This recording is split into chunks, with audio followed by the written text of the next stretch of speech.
Hello, Knowledge Family. I hope everybody is doing well today. Today my voice is a little bit scratchy or whatever, so I can't do a whole lot of, you know, how I be getting excited a lot or whatever because I know my voice gonna start cracking and everything else. But I do want to talk about some of Shanquilla's case, and then I also wants to talk about the P Diddy. Remember in the live I was talking about I want to do some breakdowns off of P. Diddy. I know a lot of people have done a lot of things on him and documentaries. It's not that I'm doing. I just want to do a little, say, a timeline type thing for P. Diddy. Okay. So, but before we get into that, I hope everybody is doing well. Put some hearts up in the chat for the awesome moderators. Put some fire emojis in the chat for everybody that's in the chat, and for the people who are watching, the viewers. If you come back in and watch it later, watching the replay, salute to you all. Salute, salute, salute to everyone. But please put some hearts in the chat for the awesome moderators. Yes, please do. And put some fire emojis in that chat for our awesome chat. Now, family, before we get started, let me do this right here. Okay. This is for the ones in the back. Okay. For the ones in the back, this is a copyright disclaimer under Section 107 of Copyright Act of 1976. Allowance is made for fair use. Okay. The purpose is such, okay, of criticism, comment, news, report, teaching, scholarships, and research, fair use. Okay, so finish reading that for the ones in the back. Okay, fair use, fair use. Everything I say in this video is a legend. Okay, so let's get that on out the way, and let's go on back to our girl, Shanquilla Robinson, and the trifling six. Okay, so anyway, y'all see, family, I want to tell y'all that Shanquilla's case has gotten very, very loud again, which it should be. And it's, subscribers, news media, Twitter, content creators, everybody is truly pushing Shanquilla's story, and they trying to make room for Shanquilla's story. Right now, we all are waiting on something to give with Shanquilla case because Shanquilla has been waiting on justice over a year now. It's like a year and a month, almost a year and 2 months, and no justice. These 6 people has not went to jail. Dejanay has not, no decision made on her to be extradited either. Why is that? Okay, so anyway, family, let's get right on into it because I did notice that I seen a lot of people talking about Shanquilla and things like that. I got in the live, family. Now this video here, family, please get your coffee, your cups, and you put you some coffee in it, orange juice or whatever, and get yourself together because it's not going to be long, but it's going to be kind of lengthy because I'm squeezing Shanquilla in with the P. Diddy thing as well, okay? But I had during the live, y'all remember we was talking about Shanquilla and Anonymous Angel. Shout out to Anonymous Angel. Hunter Green. Shout out to Hunter Green. He was telling me that Anonymous Angel was asking a question in the chat that I didn't see. And I was talking. Y'all know how I do when I run my mouth. I be talking and everything. But she did ask a question, and I said I will address it during the next premiere or the next live, okay? And her question was Shanquilla pulled out of the bed? Okay, so I can't say if she was pulled out of the bed or not. I really can't. I can't say if Cabo 6 pulled her out of the bed or what. I can only go off of evidence, of what I looked at. So what I did look, and I looked at it, and I saw that, if y'all could see that, I don't want to make it too blurry for y'all, but if you could see that Shanquilla's bed is kind of neat, usually when somebody drag you out the bed, they snatch your cover off, throw your cover off to the side, it might hit the floor or something like that. In this case right here, you can see where it's folded back, as if she got out of the bed. Probably was startled. Probably was startled because if you remember, Dejanay, that slide door was cracked. Dejanay most likely brought her fish stick self through that door and shocked Shanquilla. And Shanquilla probably did jump up. Like, you know how you throw, when you get up, family, some people, not all, okay? Because I don't want nobody to say, oh, when I get up, I throw the cover on the floor. Or when I get up, I throw the cover on the ceiling fan. I ain't talking about that. I'm talking about normal, common things. When people get up out the bed, you will throw the cover on the opposite side that you're getting up on. So if you're getting out of the bed on the right side of the bed, you're gonna throw the cover to the left. Okay, you're not gonna throw the cover on the same side you're getting up from because you're trying to move the cover to get up out the bed. Okay, so in this case, it looks like the cover is thrown to the right, which means Shanquilla probably was sleeping over here, and when she got startled, she pulled the cover over to the left and jumped out the bed right quick. That's what it looked like. It don't look like somebody just snatched it off of her. We did see where that slide door was cracked and that slide door was open. Okay? And as you can see right here, Shanquilla's bed was also fairly neat on that side. It's a bag right here. Over here on this side right here. She got some bags or something. But as you look at Shanquilla's room, it looked very neat, as if she probably was most likely planning on leaving Cabo, Mexico that day. She probably wasn't even going to stay. Something probably, she started feeling like, no, these people here ain't acting right. I ain't feeling this, whatever. Shoot, first thing Saturday morning, I'm going to jet up out of here. And they probably knew it. You know, and that was going to cost them their whole little trip right there and got pissed off. But anyway, for that question, that's what I see, that most likely when Dejanay came through that door, Shanquilla was startled. You know, because I believe that Shanquilla knew that her room door was locked. But she forgot to lock that slide door. I do not feel Shanquilla went to sleep with that slide door cracked open like that. I think that she forgot to lock that. And Dejanay went around the villa to that side and pulled it, and it happened to be open, and there it was. You know, because they couldn't get in from her room door.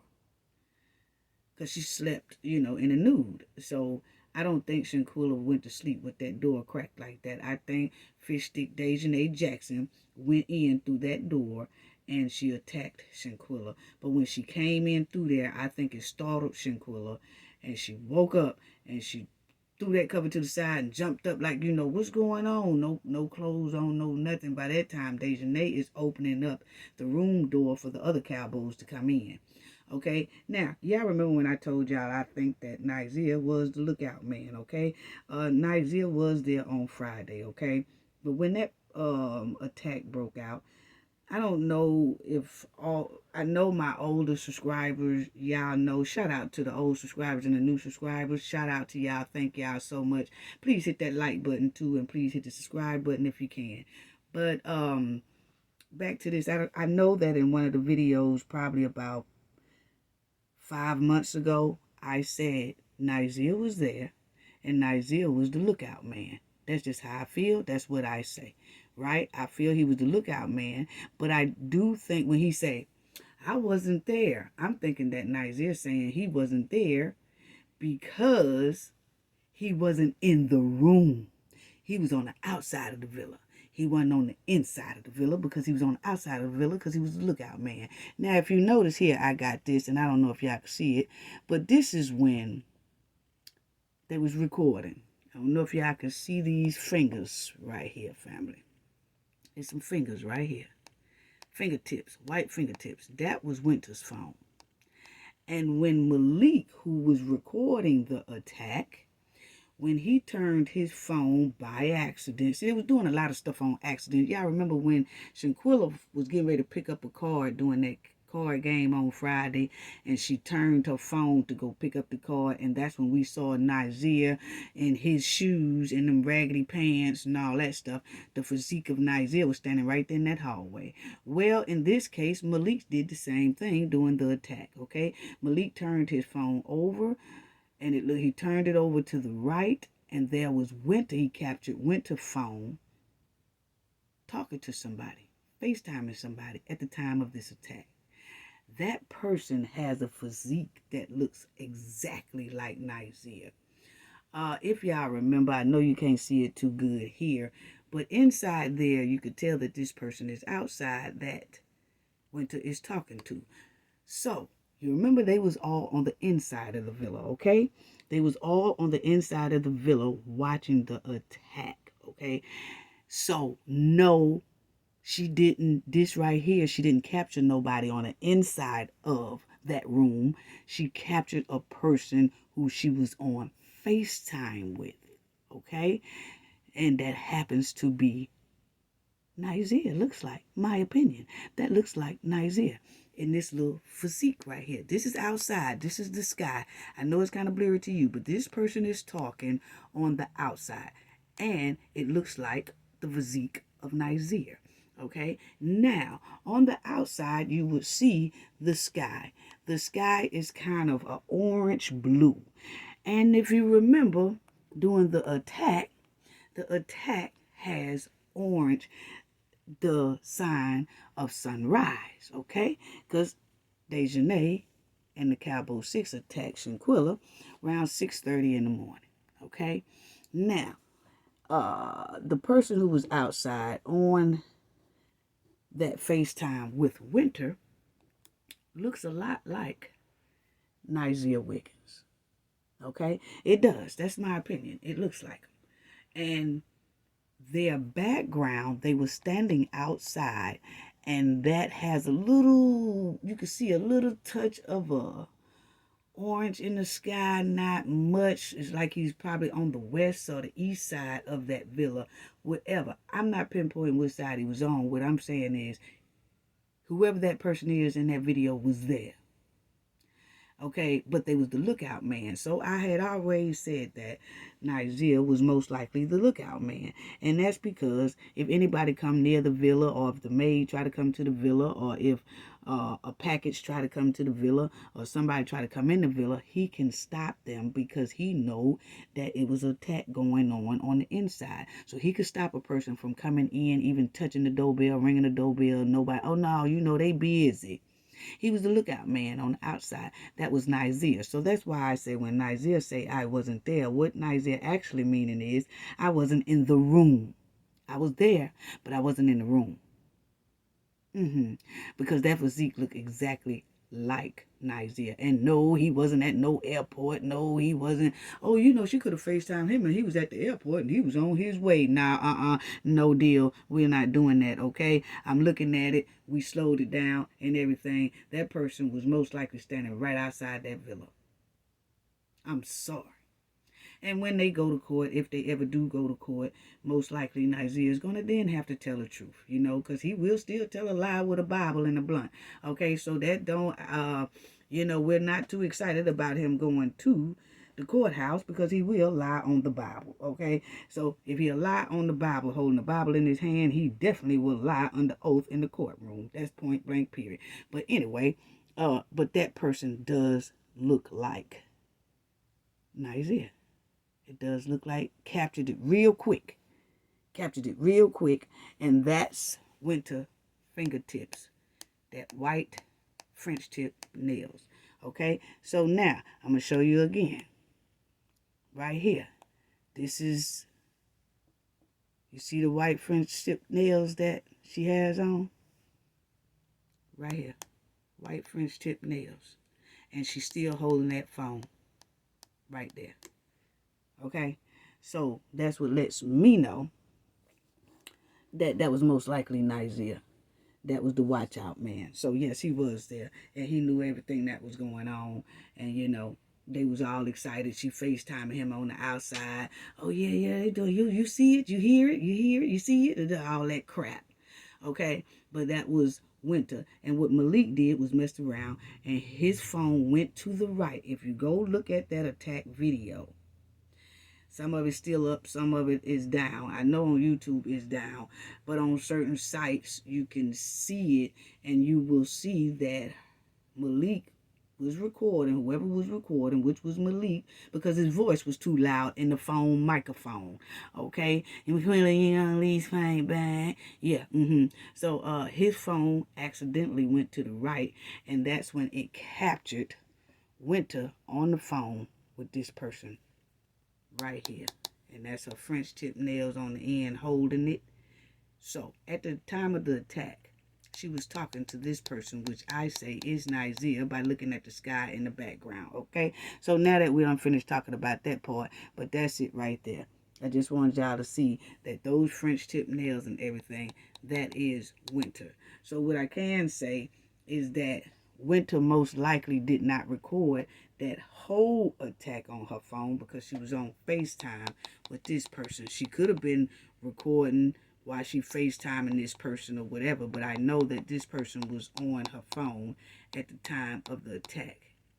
How long they was on the phone, we don't know. Probably till after the attack was over with. That's when this person, who I feel is Nigeria, ran in there, because that physique fits Nigeria to a T.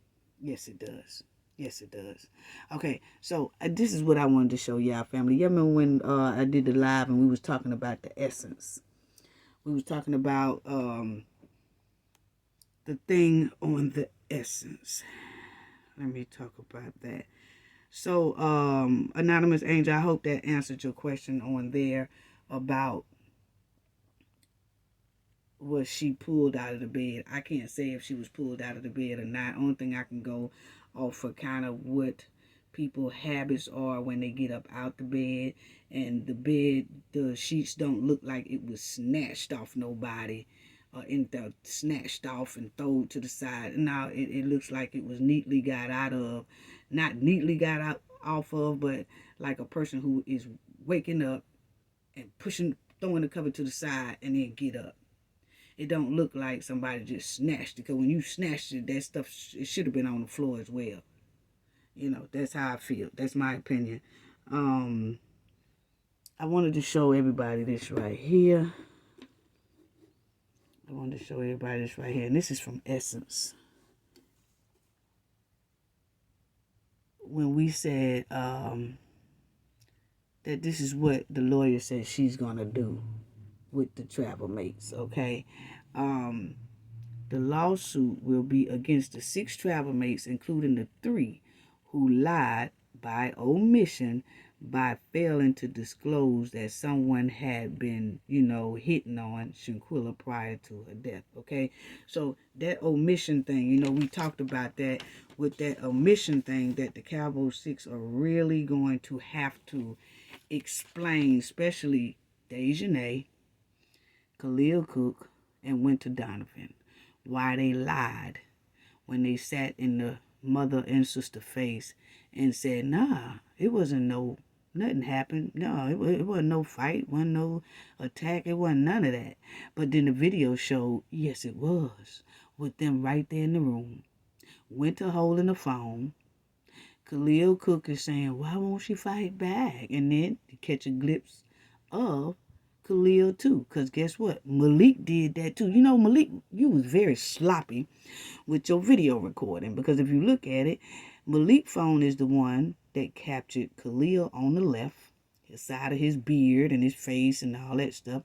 Malik's phone also went to the right and captured Winter FaceTiming with Nigeria. Yeah. But anyway, so you'll see that it says by that omission, and that's what I was trying to show y'all, because y'all know during my live it was getting kind of thing, and I already told y'all that they would have to answer to a lot of things, which will have to bring up that video, which is a crime, and so if Suzanne Roberts didn't do it right, that case can open up a criminal investigation, okay? And so you'll see all that stuff right there. So that's what I was just trying to tell y'all. Then y'all will see right here was another article. I just want to show y'all how much they are doing different articles. And it says the family of Shanquilla. Yeah, I see that family. It says the family of Shanquilla Robinson plans to sue the friends. Yeah. Who traveled with her in Mexico, claiming they lied about her passing, in which they did.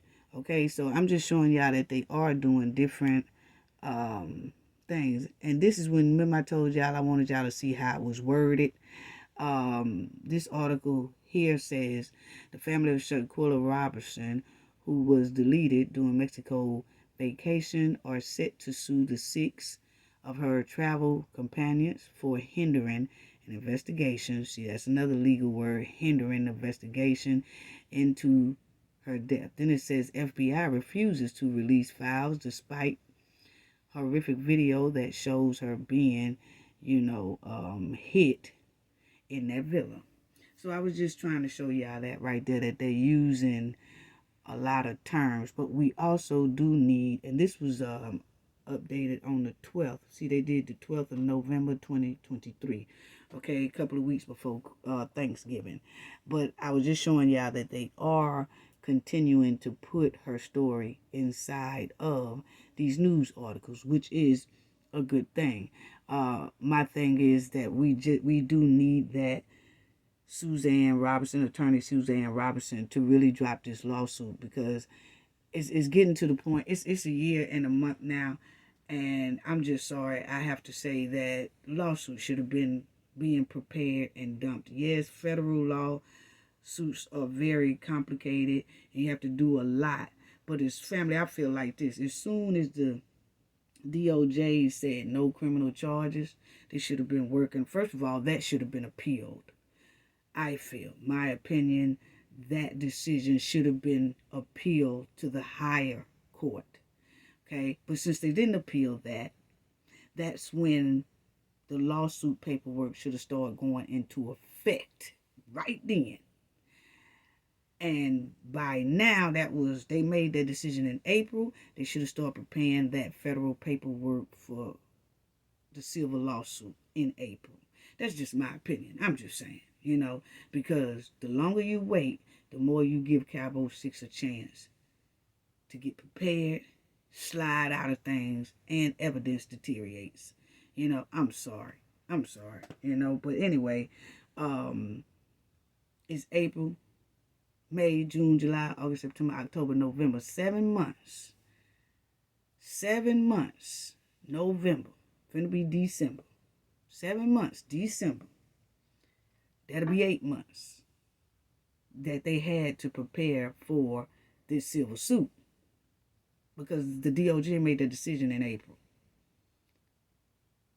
Getting ready to be December. That's 8 months. That lawsuit should be ready to drop. And I know that she said, well, it's going to drop on or before Shanquilla's birthday. Okay, we'll wait. But I don't know, why do I feel like we just keep getting pushed along?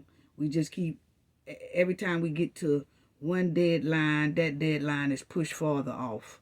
Then when we get to that deadline is pushed farther off. Then when we get to that deadline, then that deadline is pushed farther off. So I'm just hoping that when Shanquilla's birthday get here in January, I think it's January the 9th, that we won't be pushed off again. Oh, well, no, it won't be on her birthday. It's going to be on the 4th of July, on 2024. 4th of July, we going to drop the lawsuit. Then when the 4th of July get here, no, we're going to do it Labor Day. No, we're going to do it next Thanksgiving. See, I hope we're not being led and strung along. That's all I'm saying. Okay? Because I'm going to tell you right now, I'm going to have to ride some bumpers. Because I know how long it takes to prepare things like that. I know, have a lot of legal team around me. We know how long it takes to prepare for federal and state. So I'm going to leave that right there. And we'll just see in January. But anyway, family.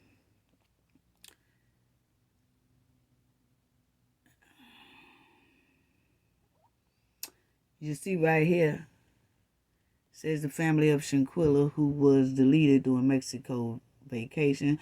Okay, I already said that. Suit to hinder the investigation. Yeah, we already did that. Okay, so these are the three that did the lying by omission.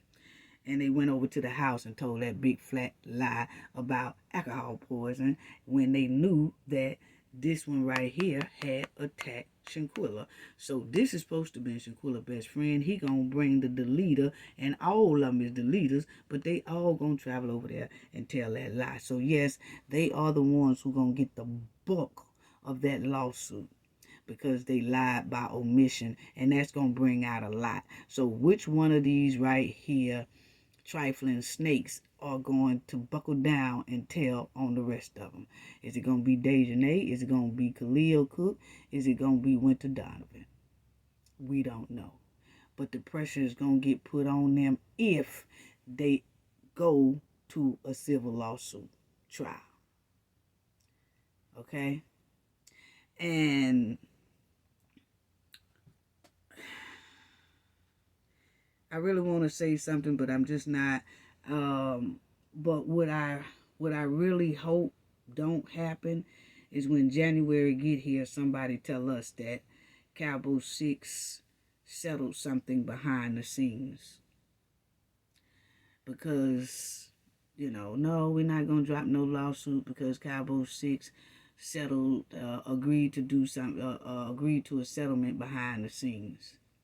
Because then I'm going to really be skeptical, and I'm going to start riding bumpers, So, but I'm going to just go ahead on and say that the family lawyer said that the civil lawsuit's supposed to be, filed on or before Shanquilla's birthday. And we will just wait to then. Cafe of Knowledge will just hold off and going to wait until that day and see what happens on that day. And if nothing happens on that day, what type of excuse we're going to be wheeled and led with then. Okay? Stringing along. So we'll see. Like I said, family, we are all subscribers, content creators that really truly want justice for Shanquilla. Social media, just everybody, all of y'all support and everything. We are here really, really, really, really pushing for Shanquilla. And at the same time, like we said, we need the same from everybody. We need the same from the family and from the lawyer. So that's why I asked the lawyer during my live to stop using regular gas and use diesel, okay, and get some Mack trucks going and get this here thing filed and put inside that courtroom. But anyway, those are the three that's the bulk of it, will be the bulk of it. And I know that people hear us, see us, keep on sharing, keep on liking, keep on commenting, family. Thank you, thank you, thank you.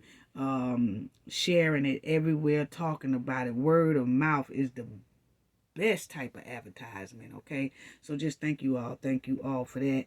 But just keep pushing, and keep her word out there, because they hear us, okay? They protect us here. The Cowboy 6 protectors hear us. Cowboy 6 hear us. Shanquilla family hear us. The family lawyer hear us. They all hear us. They just ain't saying nothing. Okay? So, they all hear us. They looking and listening, believe me. So, let's just keep pushing for this justice for Shanquilla, because this is totally disturbing that it's been this long. Now, let me show y'all something, too. Right here. The video. I want to show y'all. Now, that's them 3 trout mouths, okay? That's the 3 fish trout mouth, okay? That's Winter Donovan, Dejanay Jackson, and Elise Hyatt. This was their trip they took to Mexico prior to the one they took with Shanquilla. Now, this is them.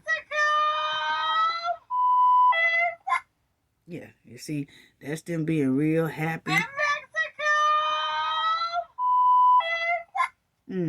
So you have hold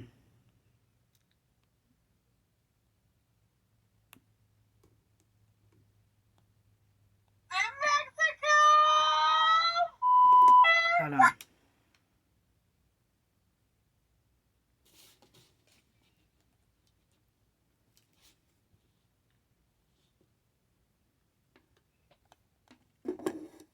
Okay, family.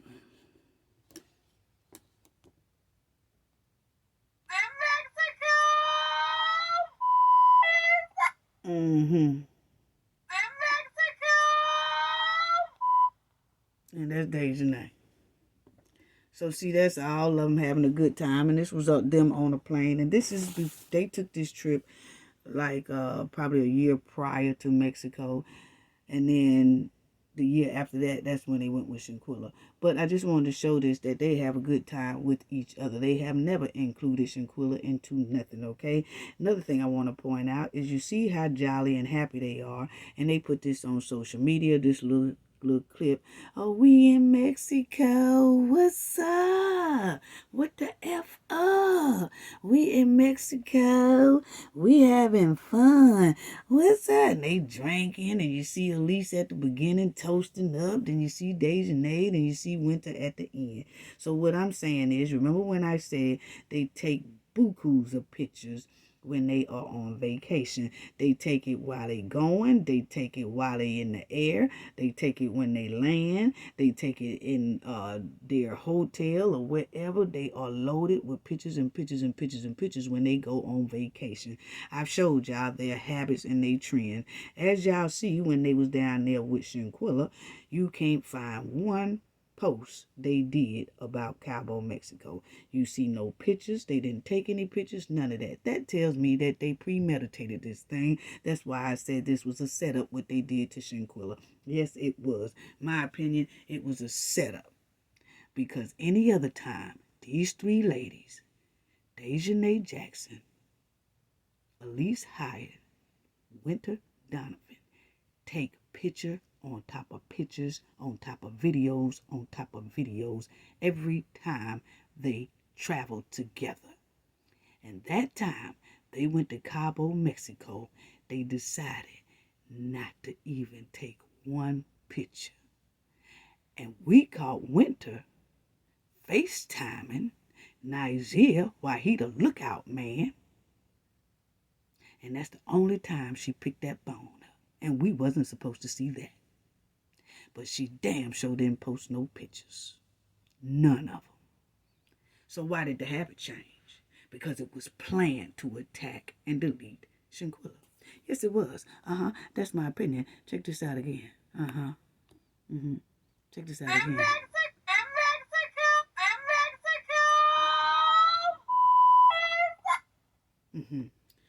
The three trout mouth fish. I'd be glad when they go to prison because that's where they need to be. These tiger fish are the most dangerous fish walking out here on this earth, on this planet. Straight evil. Straight evil. Stone cold fish. Stone cold hearted. Can't be trusted. They evil. They did not do any of this when they was headed to Cabo, Mexico. No, they didn't. They didn't do none of that. None of that. They didn't do none of that, family. They didn't do none of that when they was headed to Cabo, Mexico. Why is that? Why didn't they do any of that shouting, showboating, and all that stuff when they was at Cabo, Mexico? That's what I want to know. What changed? What changed? I don't know. Then you'll see here, I don't know if y'all seen that, but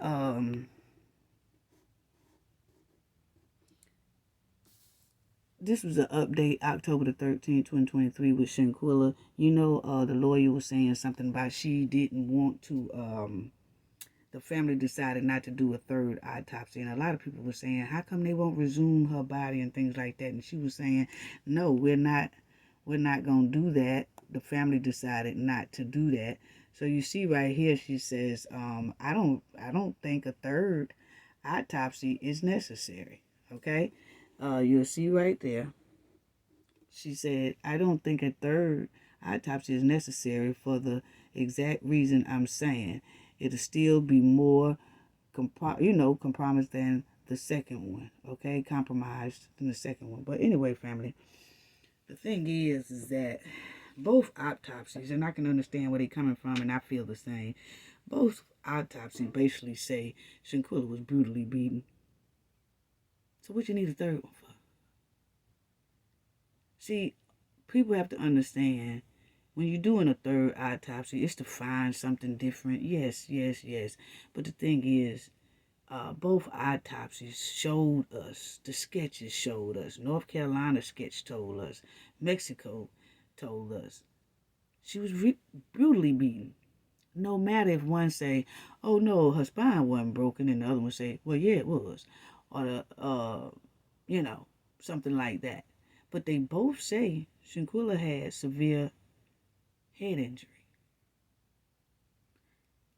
That's enough to cause a deletion.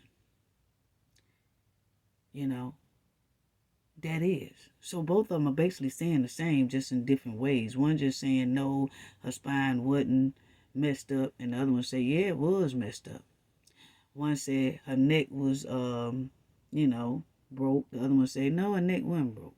But the thing is, if you look at it, they both say the same thing, because they both say trauma to the head. So, what about it? They both say the same thing. That's enough right there. You don't need no third person to tell you that. That's enough. And then the sketches of the autopsy. North Carolina sketch was horrible of what they put out the sketch, but their statement wasn't matching the sketch. Why is that? They put out the sketch of Shanquilla's body had been through all kind of mess, but the statement wasn't matching what we looking at. It's almost like somebody tried to suppress the truth.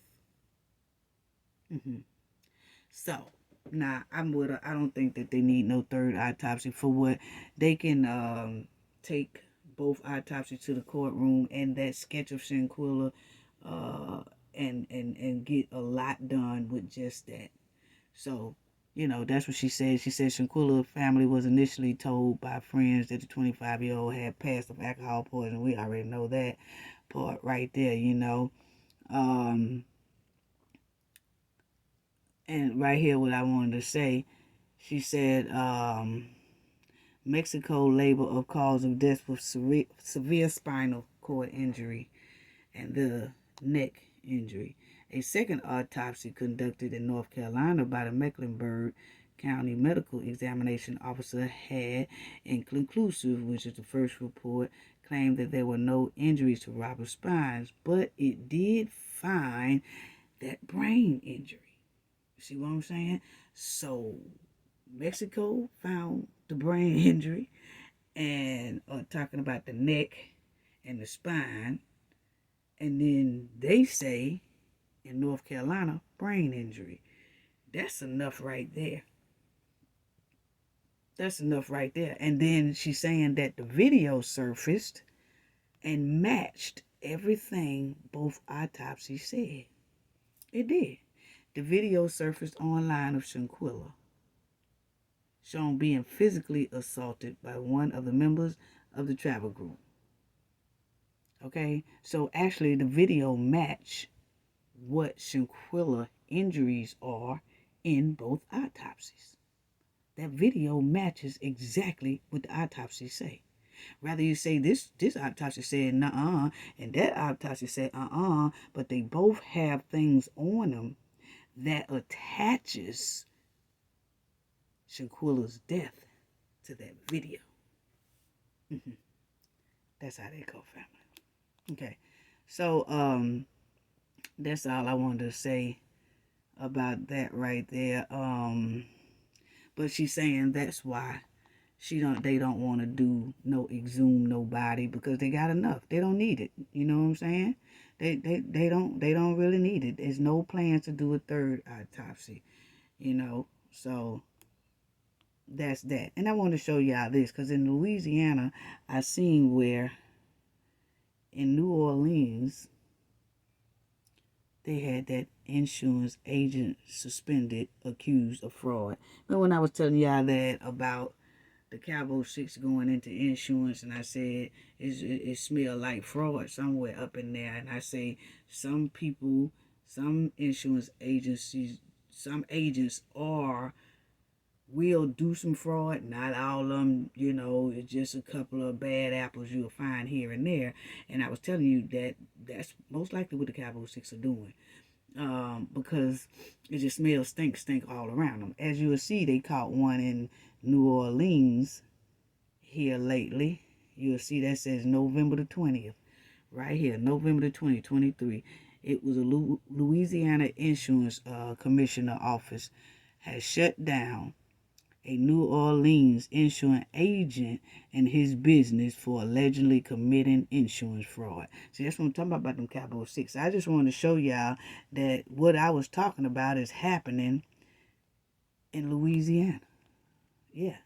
And this man here was falsifying. Right here, you'll see that the man was falsifying information and inappropriate premiums that several customers had paid. So he was giving misinformation, inappropriate information, falsifying information, all that stuff. Oh yes, he was doing it up, but they caught him. Yeah, so they need to look into the Cabo 6 as well. Yeah, yeah, and y'all see it says customers filed complaints against him, accusing him of collecting premiums but failing to remit those premiums to the insurers. Mm-hmm. Mm-hmm. Mm-hmm. Mm-hmm.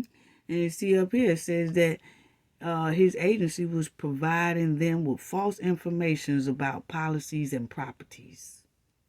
So see, that's why I said they need to watch them Cabo 6, because I got the feeling like they is all up in that real hard. That is a damn shame. I'm sorry. But I just wanted to show y'all that, because remember I was telling y'all that it's a whole lot of insurance people that do fraud.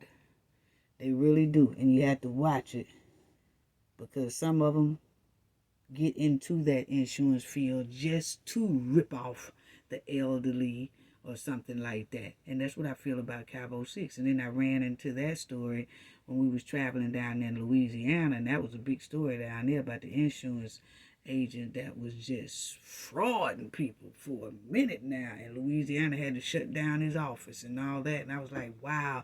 I was just telling the Knowledge family about how some insurance agents like Nizer and the rest of them will really get over on you and be putting down false information, false documents, telling you that you need to pay this. You be paying all that on the insurance. That's what this guy here did.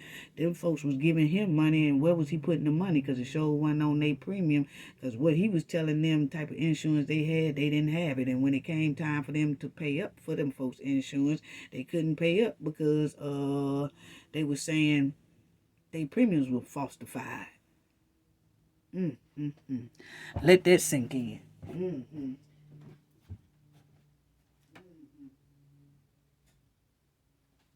Then you have P. Diddy Combs. Now, there's a lot of people that are saying that P. Diddy, the police department in New York City, they opened up an investigation on P. Diddy. No, they ain't. They ain't opened up nothing on PD.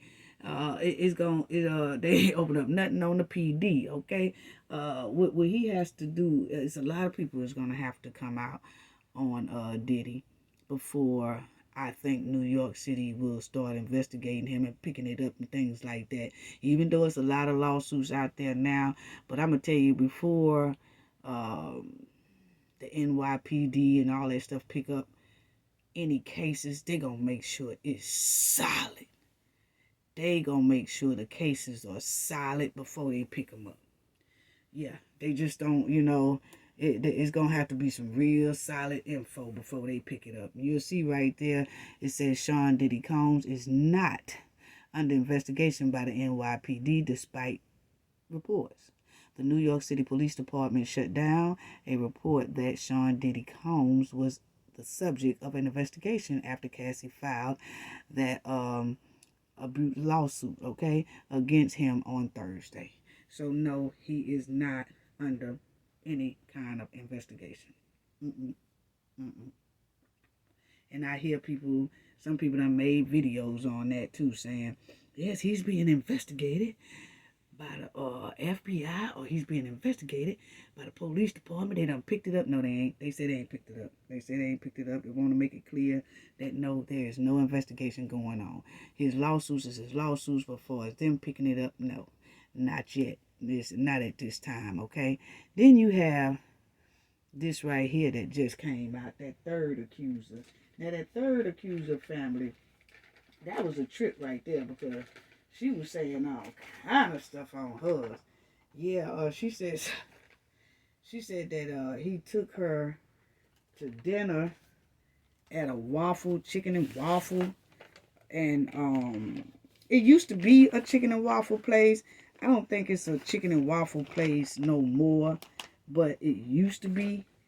And he took her, she said that he took her there, and that's where everything went down at. So she said that they had dinner. This young lady. Hold on, I think I had hers. Hold on, family. I do think I have hers somewhere, because she did say that they went to dinner.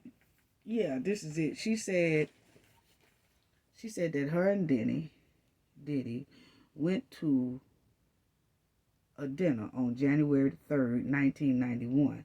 Her name is Joy. Okay? And she said they went to that famous Wells restaurant in Harlem, the home of chicken and waffles of 1938. Now, when she said they went to that one in Harlem, that one was closed down, but they opened up one right next door. So I don't know how that go, whatever, but this is what she said, that they went to that Waffle House in 1991. And on that dinner date, she went to the bathroom, left her drink there. Okay, this is what the lady said, allegedly. All this is alleged. This is what she got inside of her lawsuit papers, okay? She said that they had went to the dinner. She got ready to go to the bathroom. She left her drink there and went to the restroom. And then after she came back and drunk her drink, she started feeling kind of numb and couldn't walk and just didn't feel right. Okay, Diddy convinced her to go back to his place or whatever. This is what she's saying. Then she said they went to a house, but Diddy rung the doorbell. She remembered that, and she was like, well, he's ringing the doorbell. I thought this was his house. Where are we? She said a man opened up the door, okay, and let them in. And then when the man let them in, she said that she was filmed. And she was a college girl. She said she was a college girl, had a whole lot of things going for her, whatever. And she was taken advantage of at that time. Okay? Said also on their way to that house, he asked her to hit a blunt, some weed or whatever. And she did that. And then not only was she feeling numb and stuff from that alcohol that was at the restaurant when she hit the blunt, she sure enough was out of it, is what she's saying. And then when they got out the car, Diddy rung the doorbell, a guy let him in. She said she was taken advantage of. And she said from that point on, after that, she was just going through a lot. She was embarrassed. She felt bad. She wasn't doing good in her college studies. Things was going all kind of wrong. She said, and then one of the guys from Jodeci named Devontae Swing, is a member of Jodeci, had told her, because she knew a lot of these people as well, she said that he had told her that Diddy showed that tape around with him taking advantage of her or whatever. So then she realized that a lot of people in the industry had saw her on tape being taken advantage of, and she really felt embarrassed, really felt bad. She had to go to counseling. She went to a whole lot of counseling sessions, and then next thing you know, she said she wound up in a psych ward to help with herself. She had to drop out of college. She said she was going through all that because of what happened to her during that incident time, okay? And so she said she just basically went through a lot, and after she went into that psycho ward, she said when she got out, she's doing a little better, but then it kind of ruined her college career, her future career, because a lot of people had knew that she was in a, some, they call it, not too doing too well plays, and a lot of people were scared to be around her and things. So she just said from then on, her life just went in shambles caused by that incident with her eating dinner at that chicken and waffle place with Diddy in 1991. So that was that third accuser that you see there. That's what she said her story is, and she is suing, and she said she wants this to be a trial. Like, she really don't want no payoff. She want it to be a trial. Will she take a payoff? I don't know, but she says she wants this to kind of most likely go to trial or whatever. So I don't know. We'll see how that go, family. But ooh, they doing a lot. I'm sorry, they doing a whole lot. They doing a whole lot, family. But that was that third one. So now, then you have Diddy and Aaron Hall. Another lawsuit. So Diddy done had one from Cassie. Then he have this one here with him and Aaron Hall. That's the second lawsuit against them for doing forced hanky-panky, okay? And then you have the third one is the woman that I just told y'all about, who said she went to the Waffle and Chicken House with Diddy and had that drink and stuff just didn't go right. Then got in the car and hit that blunt, and it sure enough went off the limb, and then that happened. So that's 3 suits right there put together. Then a lot of people don't know, but you might as well say it's another lawsuit, which is the 4th lawsuit, because that comes from Diddy executive. We'll talk about that. So really, Diddy have 4 suits on him. One is just that his company is being held liable, but he runs his company, so it still hits him in the pocket, So it's crazy, but that's the one there with the Aaron Hall. This woman here said that Diddy and Aaron Hall took advantage of her. They took turns taking advantage of her. Okay, so they got that going on now. Okay, so that's crazy. That's real crazy. It says Sean Diddy Combs has been hit with the 3rd lawsuit alleging, that he did force hanky-panky there. Him and that songwriter Aaron Hall took turns, messing with that lady between 1990 and 1991. That's what they say, okay? So if you look at it, it's really 4 lawsuits. You had Cassie. He settled with Cassie. We're going to get on that, okay? And then we finna get deep, family, so just get your coffee, okay? But he settled with Cassie, okay? Then you have the one that said she ate the chicken and waffles, okay? And ate the chicken and waffles with her or whatever. Then you have the one with him and Aaron Hall, okay? Said that lady there said that him and Aaron Hall, took advantage of her. Then you have the 4th one, which is against Diddy's employee, but they're suing Diddy's company and the employees. So you might as well say that's the 4th one, because that company, Bad Boys, was Diddy. It was up under Diddy, and it still hits Diddy in the pocket. That's 4 lawsuits. So now you got the one. Now let's get down to the nitty-gritty. Let's get down to the nitty-gritty on these right here, family. So now you got Misa Houghton. She is Diddy's baby mama. She is the first one She is the first of Diddy baby mama. Kim is the second one. Okay? So Kim Porter, she's the second one that has a baby by Diddy. Now, y'all roll with me now. Y'all roll with me. Stay with me. It's going to be some things y'all might not understand, but rewind it or whatever, because I'm finna shoot through this because it's a lot, but I don't want to take a lot of time on it. I want to kind of give all the juice right there together. So you have Misa. Now, Misa said her and Kim Porter was good friends at one point, at the beginning, okay? Then Kim Porter ended up dating Diddy. Okay, so you had two chicks that was good friends, Misa and Kim. Yeah, good friends, and then all of a sudden, she's talking to Diddy, and then the friend all of a sudden starts talking to Diddy, which Misa said it kind of broke her heart to know that one of her friends was messing with Diddy behind her back. Okay? Now, y'all stay with me, family. Y'all stay with me. Okay? So, that's how that go right there. So, they was friends at one point, and then Kim started messing with Diddy, who was with Misa at the time. And when Misa found out about it, of course, she left. Kim just started messing with Diddy. Okay?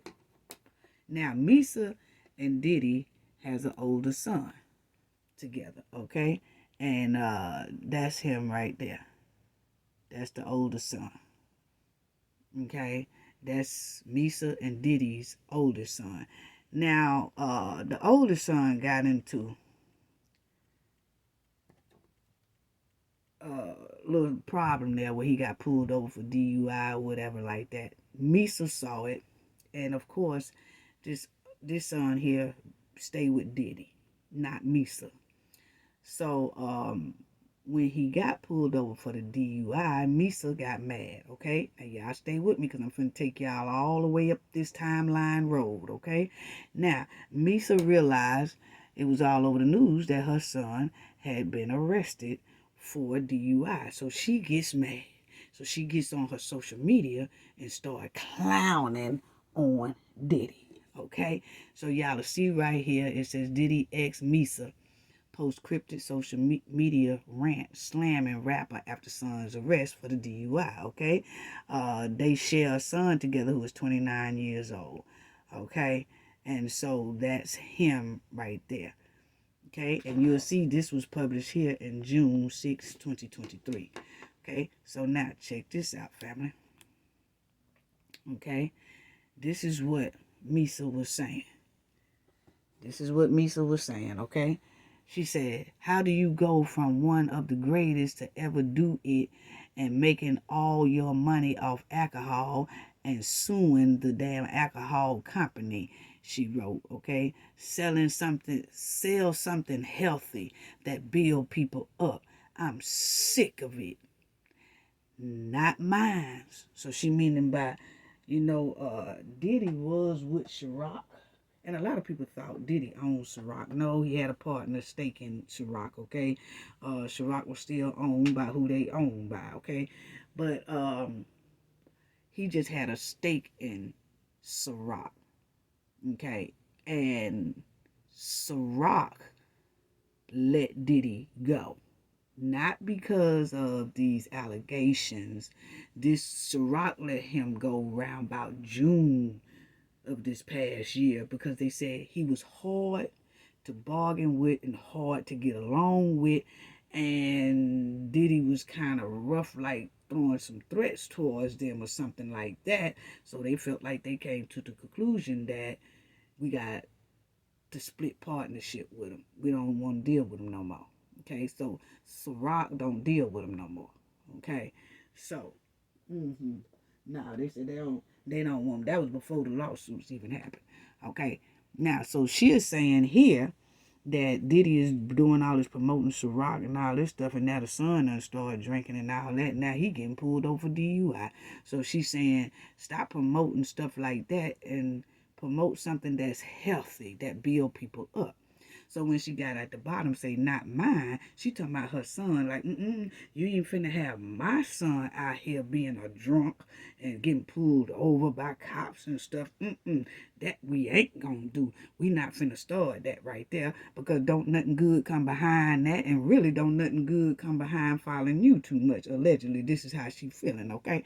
So now, you'll see that his son did bail his own self out for $5,000. They let him bail his own self out for $5,000, okay? Here it just shows all the kids that Diddy have with Kim Porter and Sarah Chapman. Y'all keep Sarah in mind. Oh, yeah, y'all keep Sarah in mind, because we got something coming up on Sarah. But this is what Misa was writing when she was upset about Diddy. Hold on. This is what she was writing when she was upset about Diddy having that son out there and he drinking. She said, I'm not protecting no one anymore, just my son, 100. Okay, so she was putting out all these little messages for Diddy, for real. She said, the statement, a fish rot from the head down, means that in addition to being a major contributor factor in a family or organization's success, leadership is also the root cause of its failure and demise. The truth shall set you free. So she was putting all this stuff on social media towards Diddy, okay, because she was mad that her son is now pulled over for DUI, and it's going to be on his record and things like that, okay? So she says again, she puts another post out towards Diddy. She said, everyone has to sit around for years and act like there isn't anything wrong with you. This where the buck stops for me. 100.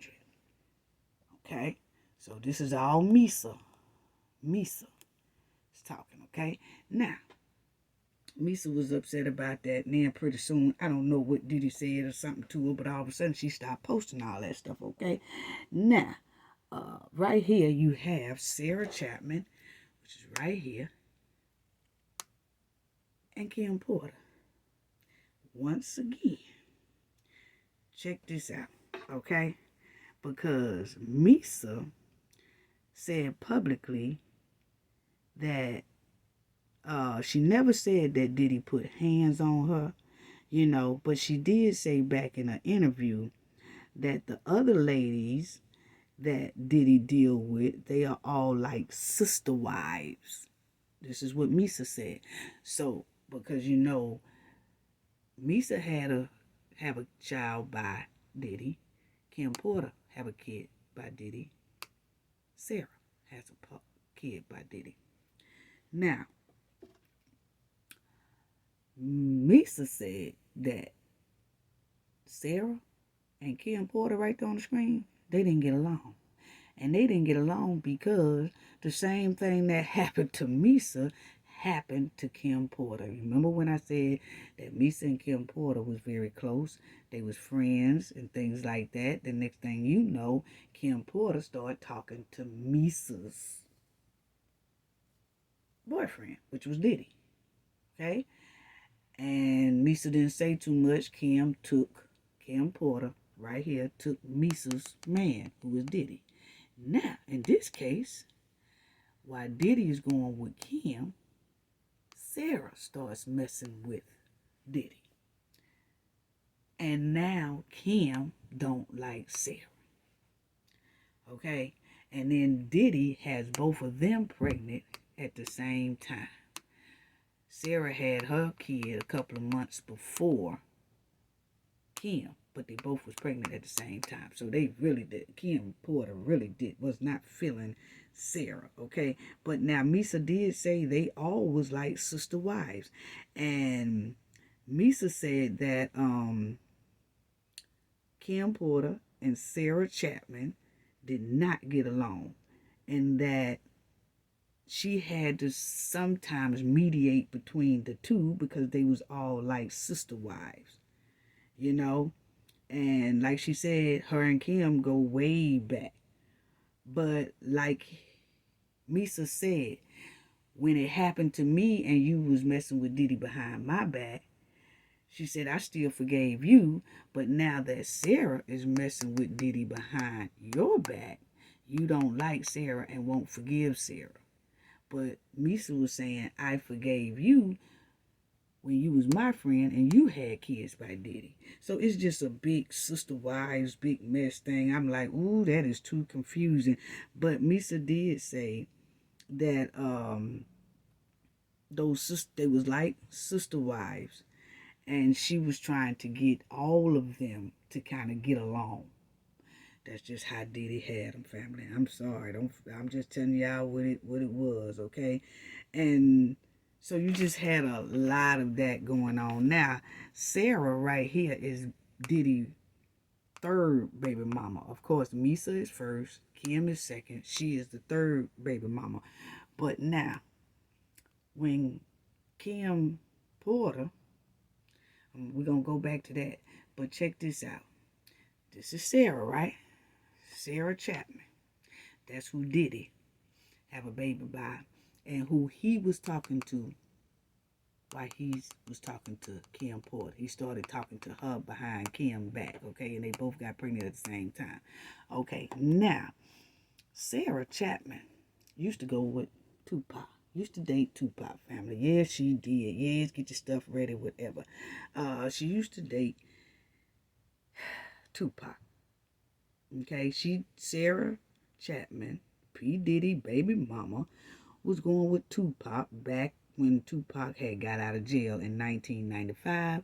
She was going with Tupac. You see, it say right there, Tupac and Sarah Chapman, Puffy baby mama, on vacation. They was in Hawaii. Okay, right here. She actually dated Tupac before getting involved with Puffy. But actually, I'm finna show y'all something that says, no, Puffy was most likely dealing with her first. Then Tupac started dealing with her, and she was dealing with Tupac and Puffy at the same time. Just totally trifling, family. But she was a young woman, she's a young girl, but check it out. So there you go with that. So now, that is Sarah with Tupac. Okay, you see right there. That is Sarah again with Tupac. Yeah. Okay. Tupac girlfriend Sarah Chapman, Sean Diddy Combs baby mama. Yeah, see that family. Yeah. And you see that when they took the recording, it says 11/18/95. Now check this out. Sarah was born in 1979. I'm going to show y'all that right there, okay? So that means she was allegedly 16 years old when she took this here picture with Tupac. Means she was most likely 16 years old. Tupac was 24 at that time. Because in 1995, Tupac was 24 years old. Okay? So it just shows you how a lot of these guys was dating underage girls, young girls. That's too much, because if she was 16, Tupac was 24. He shouldn't have even been there. Know what I'm saying? But I'm just showing y'all that this Sarah been around for a minute. Okay, so that's her and Tupac again together. Okay, that's her, Tupac again together. Now you'll see right here, because we looked it up. Sarah Chapman. Her birthday is September 21st, 1979. She's a Virgo, okay? And right now, she's 44 years old, okay? But if you look at 1979, it shows there that that picture that they took was in 95, which means she was only 16 years old, okay? And Tupac is 8 years older than her. Well, Cafe, how you know Tupac was 8 years older than her? I'm finna show you right now, because we looked up how old is Sarah today. She's 44 years old today. Okay, how old would Tupac be today? Tupac would be 52 years old. So today, if she's 44, today, if Tupac was alive, he would be 52. Add that up. That's 8 years. Okay. So that means Tupac is 8 years older than her. So at the time when she was 16, with these pictures here, Tupac was 24 years old. Okay? So you'll see here, it says Sarah Chapman, dating history. Chapman has been in a relationship with Tupac Shakur in 1995 and Sean Diddy Combs between 1993 and 2009. Check that out. They say Diddy was with Sarah in 93. If Diddy was with Sarah in 93, family, what that mean? Because see, Tupac was with her in 95 and she was 16. So if Diddy was with her in 93, that means she was 14. And Diddy is 10 years old or more. So Diddy was damn near 28 years old when he was dealing with a 14-year-old girl. I mean, I'm just going, hey, look here. I'm just going off of hey, this is public records. I'm just saying. This is what it look. It says he was messing with her between 93 to 2009. And now the girl got a baby by him, okay? She's grown and everything. But we're talking about at the time because they keep saying, and when you search and look, not only does this say it, you look back into the history of everything. Yes, that is, you do see her being very cozy in a relationship with Tupac and Diddy. And that is the truth. Okay? So it says Sarah Chapman has not been previously engaged. You see right here. She ain't been engaged in anything since. She just been with Diddy. Okay? But if you look at it, that's how it is. Because when you look at that picture with her and Tupac, she was 16 years old. That's just the way it is. And then you got Diddy, which make her was only 14 years old if she was talking to Diddy. And Diddy is 2 years older than Tupac. So where Diddy was probably like 28 years old when he was dealing with this girl. Come on now. Come on now. I don't know what's really going on with that family. Is very disturbing. I you know. But anyway, she dated both of them, okay? And Kim Porter and Sarah was pregnant at the same time. You know, so it's just all something. Because you'll see right there, right today, Tupac would be 52 years old, which means he was 8 years older than Sarah. And then you got Diddy, who is now 54. So that means he was 10 years older than Sarah. So when she was 14, then you have to add that up. He was 24. Diddy was 24 too when he was dating at 14, well, her 14 years old, because he's 10 years older than her.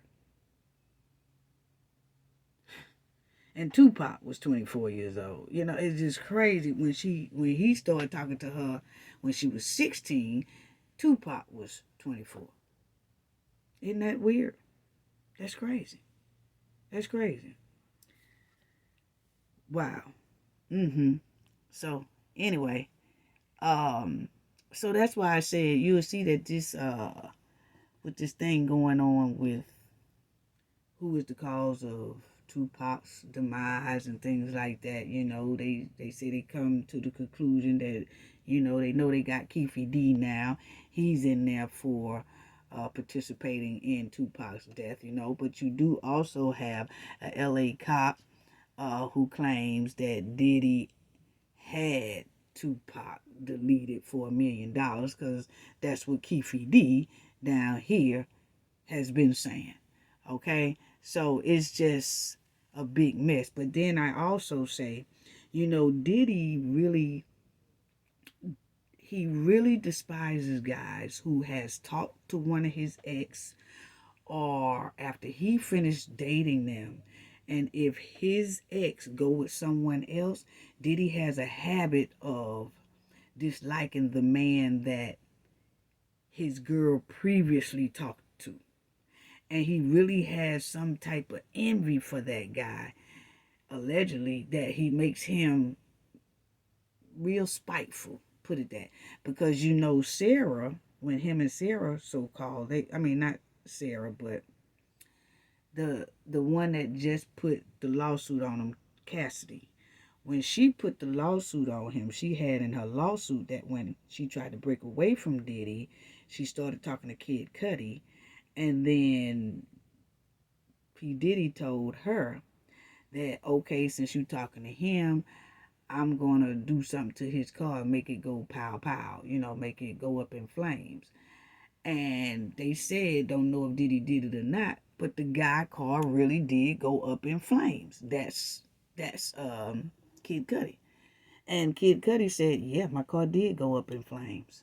And you see it says in her lawsuit, she said that Sean Combs, he had said that he's going to do something to that guy car.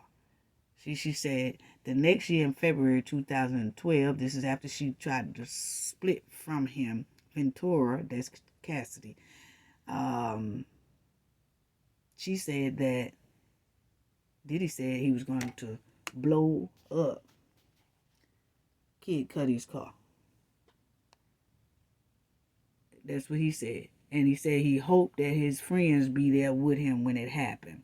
And Kid Cudi did say somebody did do something to his car.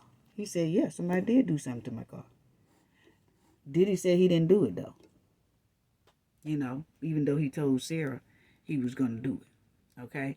So now this is the part where Kim Porter says that she was betrayed when Diddy got Sarah pregnant. When her and Sarah was, pregnant at the same time, she said she was very hurt about that, because she had no idea he was messing with Sarah behind her back. But you remember Misa said Kim Porter was messing with Diddy behind her back. So it's just like a cycle. So you'll see that says Kim Porter says she was betrayed by Diddy. That's when she found out that Sarah was pregnant as well. Okay, and it says as Porter was to learn that the other baby was born 5 months before Porter's and Combs' twins arrived. So the mother was Sarah Chapman, 33 years old. So you got to look at it. You remember when we said that we showed the article that Diddy's been messing with Sarah ever since, 1993? And Sarah was only 14 years old at the time. He was 24. Then when she turned 16, she was messing with Tupac. Then she was messing with Tupac and Diddy kind of at the same time, at one time. So now she became Diddy's baby mama. Okay? Sarah Chapman. So, this is what Kim said about Sarah. She said, I wasn't even coming from the place of who, what, why, Kim Porter said after she found out about the baby. So Diddy didn't tell her about the baby. She had to find out like through news media and things like that. He didn't come and tell her about it, okay? And she said, I laid low and didn't, she didn't know what to do basically. And I did my background work collecting information about Chapman, but I wasn't even on it like that because I was pregnant. So basically she was just saying it hurt her feelings about knowing that both of them were pregnant at the same time and Diddy was messing around behind her back. So point blank period. And he didn't tell her. And you see right here, she says, at the time, Chapman, 33, and lived in Atlanta where she worked in fashion, and aside from dating Tupac Shakur before, she and Diddy were also acquaintances for a number of years. Porter said she was betrayed by Diddy, who wasn't man enough to tell her about the baby himself. Okay, so, wow. So that was a lot on that. Okay, so then you have these three.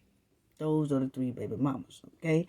That's the Sarah Chapman, Kim Porter, and that's Misa. Okay? So it was just a lot going on between all of them. It really, really was. And like I said, Misa said they all were like sister wives. Okay? So then you had, now, when Diddy was talking to Kim Porter, he started messing with J-Lo behind Kim Porter's back. Yes, he did. Yes, he did. But that didn't last long, because it wasn't too long before J-Lo jumped ship. And she ain't never looked back. J-Lo said, no, wait a minute, hold on now. This is a little bit too much to me. I ain't gonna be able to do this. Jennifer Lopez said, nah, I'm gonna have to jump ship. Well, let me tell you what made her kind of really jump ship is because things just started going off the handle, okay? It really did. You'll see Diddy said Jennifer Lopez was without a doubt one of his greatest, women. Okay, so it says take a look back at the relationship between performer J-Lo and Sean Diddy Combs. Now, I'm gonna tell y'all, J-Lo also said that when she was with Diddy, that it was a lot of times she cried, and she just didn't know herself at the time. J-Lo said it was a lot going on. For as her being depressed, she was tired, she was crying all the time and things like that. So then that's when she finally broke off that relationship. But I'm gonna tell you, I think what really got her is that time both of them had got arrested. Okay, so you'll see right here that in the 90s, is that J-Lo and Diddy had been handcuffed to a bench for 14 hours. J-Lo had been handcuffed to a bench for 14 hours before she was released. Diddy, however, was charged with battering a gun. Now, let me tell y'all what happened on that. But y'all see right here. In late December of 1999, Lopez and Combs found themselves in legal trouble after the night out in New York City, or NYC, involved into a dance club, pow, that left 3 people seriously injured. Okay, according to the New York Magazine, Puffy accidentally knocked a drink from the hand of one of the club patrons, and then instigating a verbal and physical fight that quickly escalated into a pow out. Okay, Combs and Lopez were arrested after fleeing the scene with a weapon in the trunk of their Lincoln Navigator. Okay, the charges against J-Lo were soon dropped, but it's unclear how soon they was dropped. But that's what it was. Okay, so they had got into that little scuffle, problems or whatever, and they both had to go to jail for fleeing the scene. And then the weapon that powed up the club that injured 3 people was found in the trunk of their car that they fled in. So they took them both to jail. Point blank, period. Okay? And it seems like after that, it wasn't long after that, J-Lo dipped. She dipped and she ain't never looked back since. She really didn't. She ain't never looked back since. She has never said anything publicly about Diddy being abusive to her at all. But she did say that it was a lot of nights and things like that that she cried and going through a lot. And so she just had to separate and break her loose. Okay. So then you have Diddy. Biggie. Yeah, both of them. That Diddy passed away. So it was always something going on. Like you said, it was that pow that happened at that club. Diddy got out of that some type of way. I don't know. They put it on somebody else. Allegedly, don't know what really happened there. But Diddy didn't nothing really happen to Diddy, and didn't nothing happen to J-Lo or anything like that. J-Lo soon after dipped or whatever. But then you had Biggie Smalls, who was named really Christopher Williams, he passed away, you know, being around Diddy, okay? Diddy said he regret not sending Notorious Big to London the day he passed. Diddy say that Biggie was supposed to be in London. He wasn't even supposed to be in LA. Okay? There's a lot of things circling around, allegedly, a lot of things circling around that says that Biggie really was not supposed to be in LA. Biggie was supposed to be in London getting ready for some type of show in London. But now they say that Diddy convinced Biggie to come to LA. And Biggie didn't want to go to LA, he wanted to go to London. But now Diddy will tell it that, nuh-uh, Biggie convinced me to go to LA. And he didn't want to go to London. So I should have just made him go to London. But it's some people that say, some people that's close to the source of them to say, Diddy convinced Biggie to go to LA and not to go to London right then.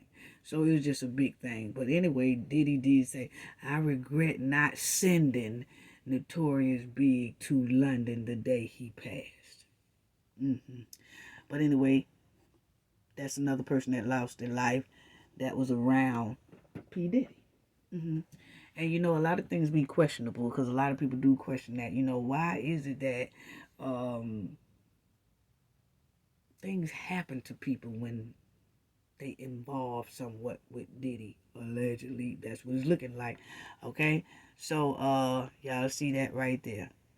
Sean Diddy Combs admit he feel responsible for Notorious Big's, deletion. That's because he say that he shouldn't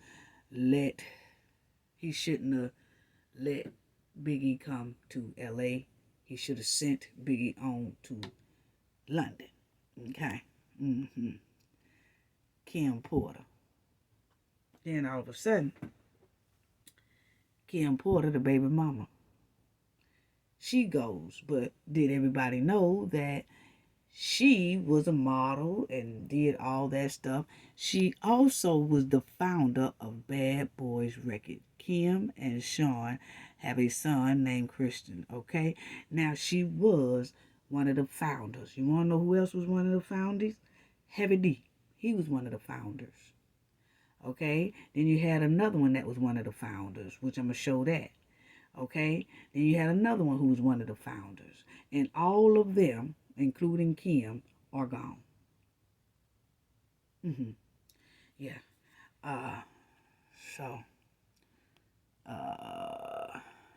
That's Kim Porter. And you'll see she passed away at the age of 47. Passed away, and they saying pneumonia. And a lot of people say, nah, that wasn't no pneumonia. That was something else. A lot of people saying, no, it was something that happened to her. Some people feel like somebody deleted her. Some of them will say they feel like Diddy did, allegedly. I don't know. Nobody knows, but the coroner says pneumonia. Then they say it's another coroner said that it was a deletion, But now, one of the coroners did wind up passed away, mysteriously. Okay, yeah, let's get on that too. Because you'll see right here, famous coroner, L.A. County Coroner Ed Winter dies at 73. Winter. He was a big Hollywood coroner. Like he did autopsies and things for stars, celebrities, and things like that. Well, he was the one that did autopsy on Kim Porter. And all of a sudden, because it was a big battle about did she die of a pneumonia or she died of somebody deleting her. And by the time they were saying they wanted to resume her body and they wanted to open that case back up or do this right there, the coroner passed. He passed. So you see right here, they said, what happened to him? What happened to Ed Winter? Kim Porter coroner's death comes under scrutiny. This has been recently because people are saying, wait a minute, it's too much going on with Diddy having these lawsuits, and then Kim Porter thing is coming back up because a lot of people were saying, we don't believe she passed away of this. We believe she didn't pass away of pneumonia. We believe she was deleted. Okay, and then all of a sudden, when it was time to resume Kim's body or do the autopsy again or whatever, and that coroner was going to be able to do it and wanted to tell the truth and things like that, all of a sudden, he mysteriously dies at the age of 73. And they said that, TMZ said that Winter had passed away in his LA residence from natural causes. He passed at the age of 72. My bad, not 73, but 72. So, all of this is mysterious. So now they have, this has just been recently, family, that they are now looking into the doctor's death along with Kim's death. And you'll see right here. Now, see, they do say 73 right here. I knew that I had read that good and right. But anyway, this is it. It says, Assistant Chief Coroner Ed Winters. Can y'all see that, family? Ed Winters of LA Coroner Office speaks to the media after visiting the rental home of Michael Jackson. So he did Michael Jackson. He just do a lot. Okay, he does a lot of different cases, but that's what he looks like right there. That's the coroner who was supposed to have been looking back over Kim's Porter's thing, but then he mysteriously passes away. You know, now you see right here, it says, as the news made headlines, Diddy's past came under the microscope, which included the death of his baby mama, Kim Porter. And then, along with Kim's ex-husband, the rapper, is all coming to Diddy. But they also say that Al B. Sure has been saying that, because Al B. Sure used to be married to Kim Porter, or used to go with Kim Porter. He has a child with Kim Porter before Diddy did. Al B. Sure was going with Kim before Diddy. Okay, and Al B. Sure has always said after Kim Porter's death, he don't think it was no pneumonia. And I'll show y'all why I said that, because he made a statement saying why he feel like it wasn't pneumonia that Kim Porter passed of, okay? Now, like I said, all this is alleged, but check it out. And it says, Al B. Sure seemingly accused Diddy of being behind, the death. And it does say Kim's ex-husband, so she must have been married to Al B. Sure family. You see what I'm saying? And he feels like Diddy played a big role in Kim Porter's death. And now that all of these accusations and stuff is going on, they saying now people are speculating that Diddy played a role in the death of Ed Winter, who supposedly investigated Porter's death. So it's a lot of things happening around this man. So that's him. And this has been going on all week. People has been saying, what happened to Ed Winter? What happened to Ed Winter? Hey, they need to look back into Ed Winter, the coroner who was investigating Kim's death. They need to go back and check that out. And now they are. They bringing this all up in the news. And it's all starting to wake up because of all those lawsuits that Diddy has against him now. So now they want to ask about this right here. Let that sink in, because now you have the Kid Cudi, who they say, Diddy said he was going to make that car go on fire, and it did, but Diddy said, nah, I ain't do that. Okay, but the car did go on fire. That's what Kid Cudi said. Then you have Kim Porter, who has passed away, and she was writing a book on Diddy, and she was finna do a tell-all book, and all of a sudden, she gone. Okay, and then you have Biggie Smalls, and they said he wanted to come out of the Bad Boy record thing, that he wasn't too happy about how his pay was rolling. And then he gone. Okay, then you had Tupac, who messed around with Sarah Chapman, who is Diddy's baby mama. And then you had Tupac also say he messed around with Notorious B.I.G wife, who is Faith Evans. And then you had just the rap beef that Diddy and Tupac and Suge Knight and them had. So then Tupac gone. You know? Then you have the coroner that's supposed to be investigating Kim Porter's death. And before he can investigate and do all that, he gone. Then you have Al B. Sure, which we're finna get into, that he was writing a book and finna do a tell-all because he don't like the way things went down with his ex-wife, Kim Porter, and then all of a sudden he goes into a coma. So you just had a lot circling around P. Diddy family, you know? So, that was it right there. Sean, yeah. So it's a lot. The topic just keep coming up on the internet, as y'all see right there, about that doctor. It's keep coming up, and they asking, did he play a role in that doctor's death? You know, that's just what they saying right now, family. So it's a lot going on. Then you got this doctor here. Family, do anybody know who this doctor is? Because I'm telling you, it's so much that was going on with this. This is the doctor that his name is he did some type of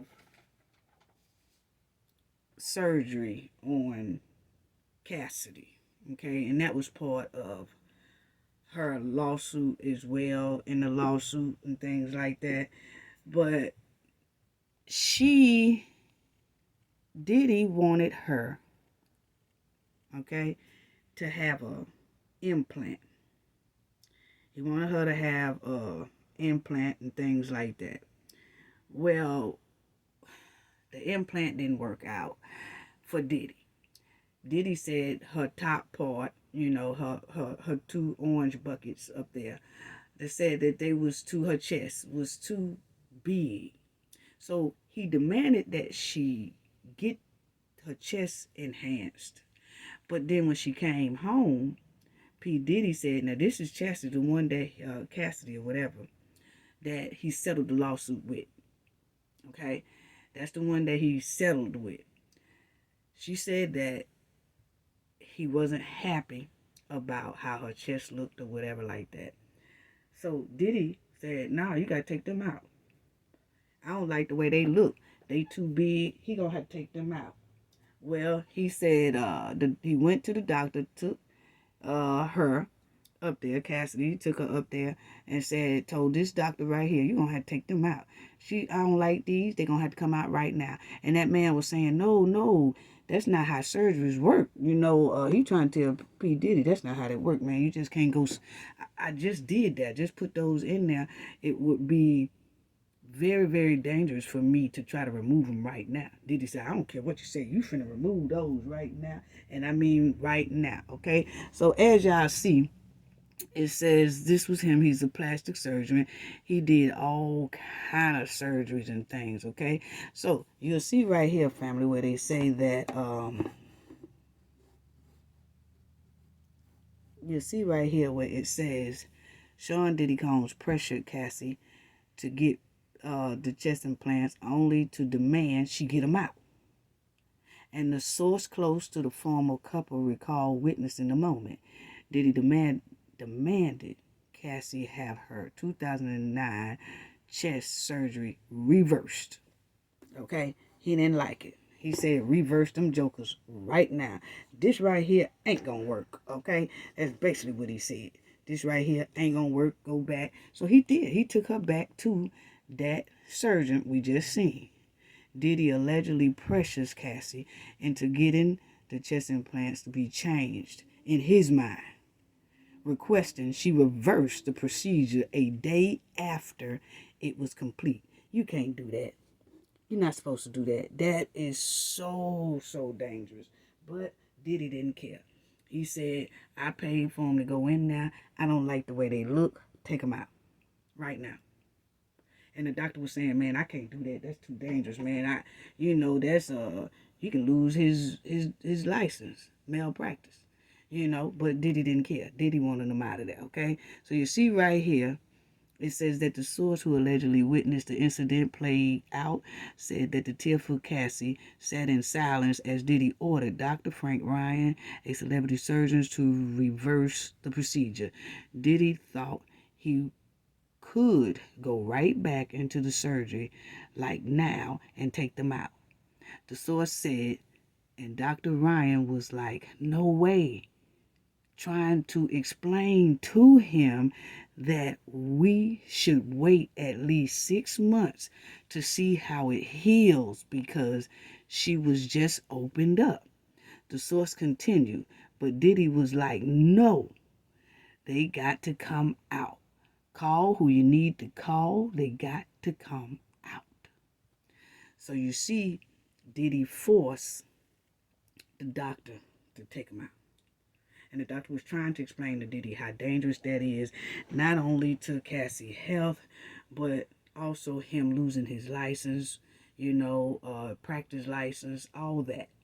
And he was telling Diddy, no, man, come on, but according to the insider speaking with the Daily Mail, Diddy alleges the man took place a few days after Thanksgiving in 2009. The surgeon, Dr. Ryan, passed away the following year after mistakenly driving off a cliff in Malibu while texting on his phone. That's another one, family gone. See, all these things here just don't sound right. Mm-mm. Mm-mm. And that's where a lot of people are bringing all of this back up. They're bringing all this back up and say something don't sound right. So the man that he demanded that do that surgery, right? The man had to go. He went on ahead and did the surgery and things like that. But the thing is that now, that was a big risk.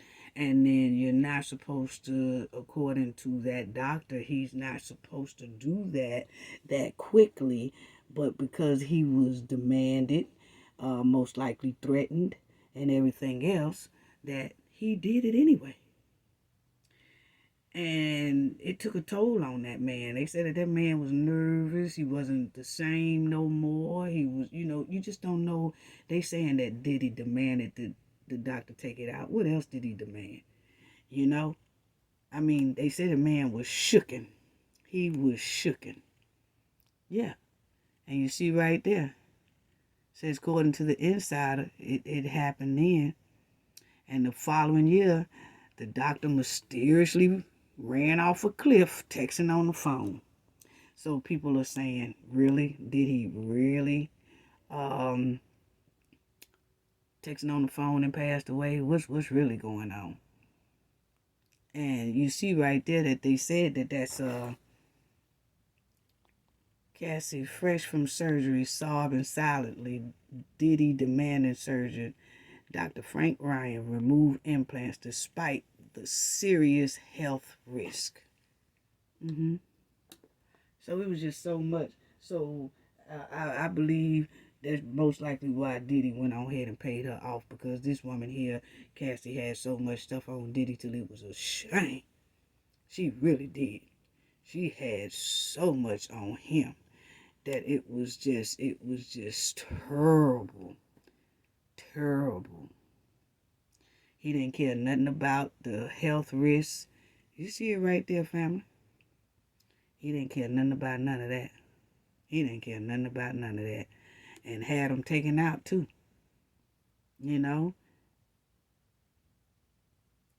Crazy. Crazy. And they said that Dr. Ryan was saying, no way, no way, I cannot do this. I cannot do this. But then they said that, the discussion took place shortly after Thanksgiving 2009 at the office of Ryan, who passed away the following year in August 2010. From an accident, he drove off the cliff while sending a text message.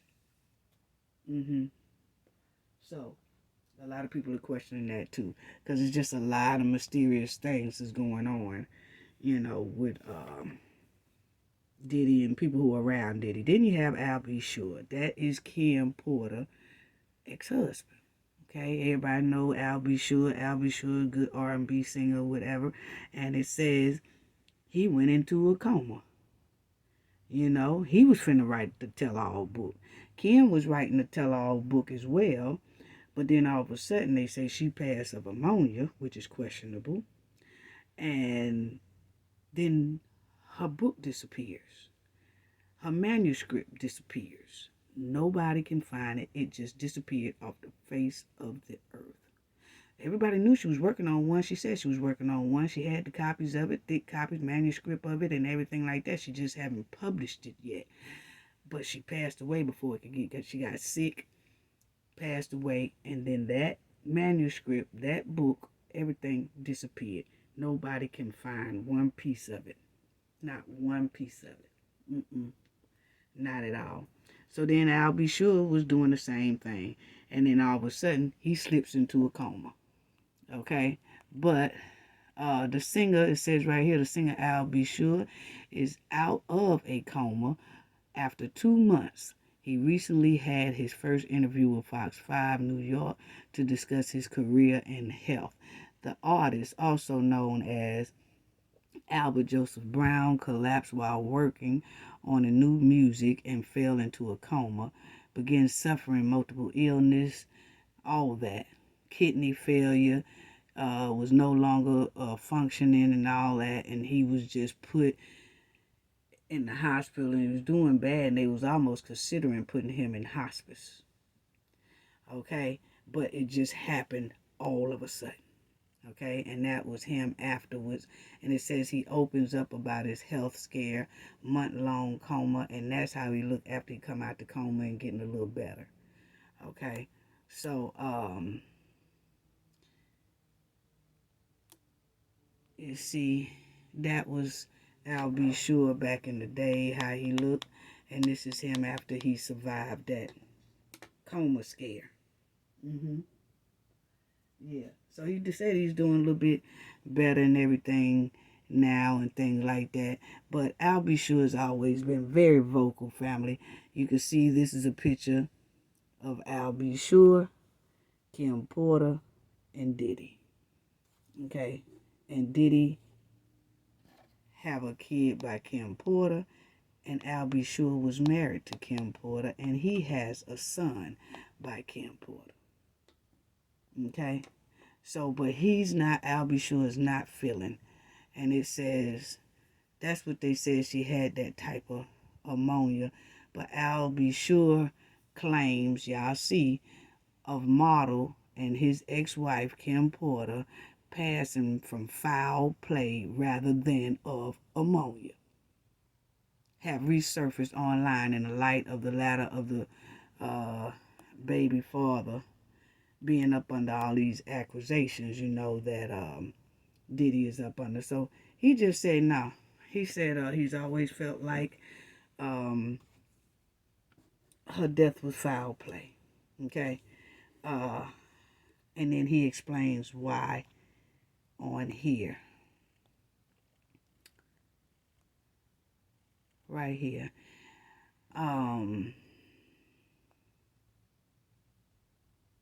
This is what they said, that her symptoms, she was saying that she was feeling sick. She told Al B. Sure. Al B. Sure said he called her and everything like that, and says experienced flu-like symptoms days, before her passing. She was experiencing flu-like symptoms. He said, she sent me, this is what Al B. Sure said, she sent me this saying, life intimidating art or intimidating life.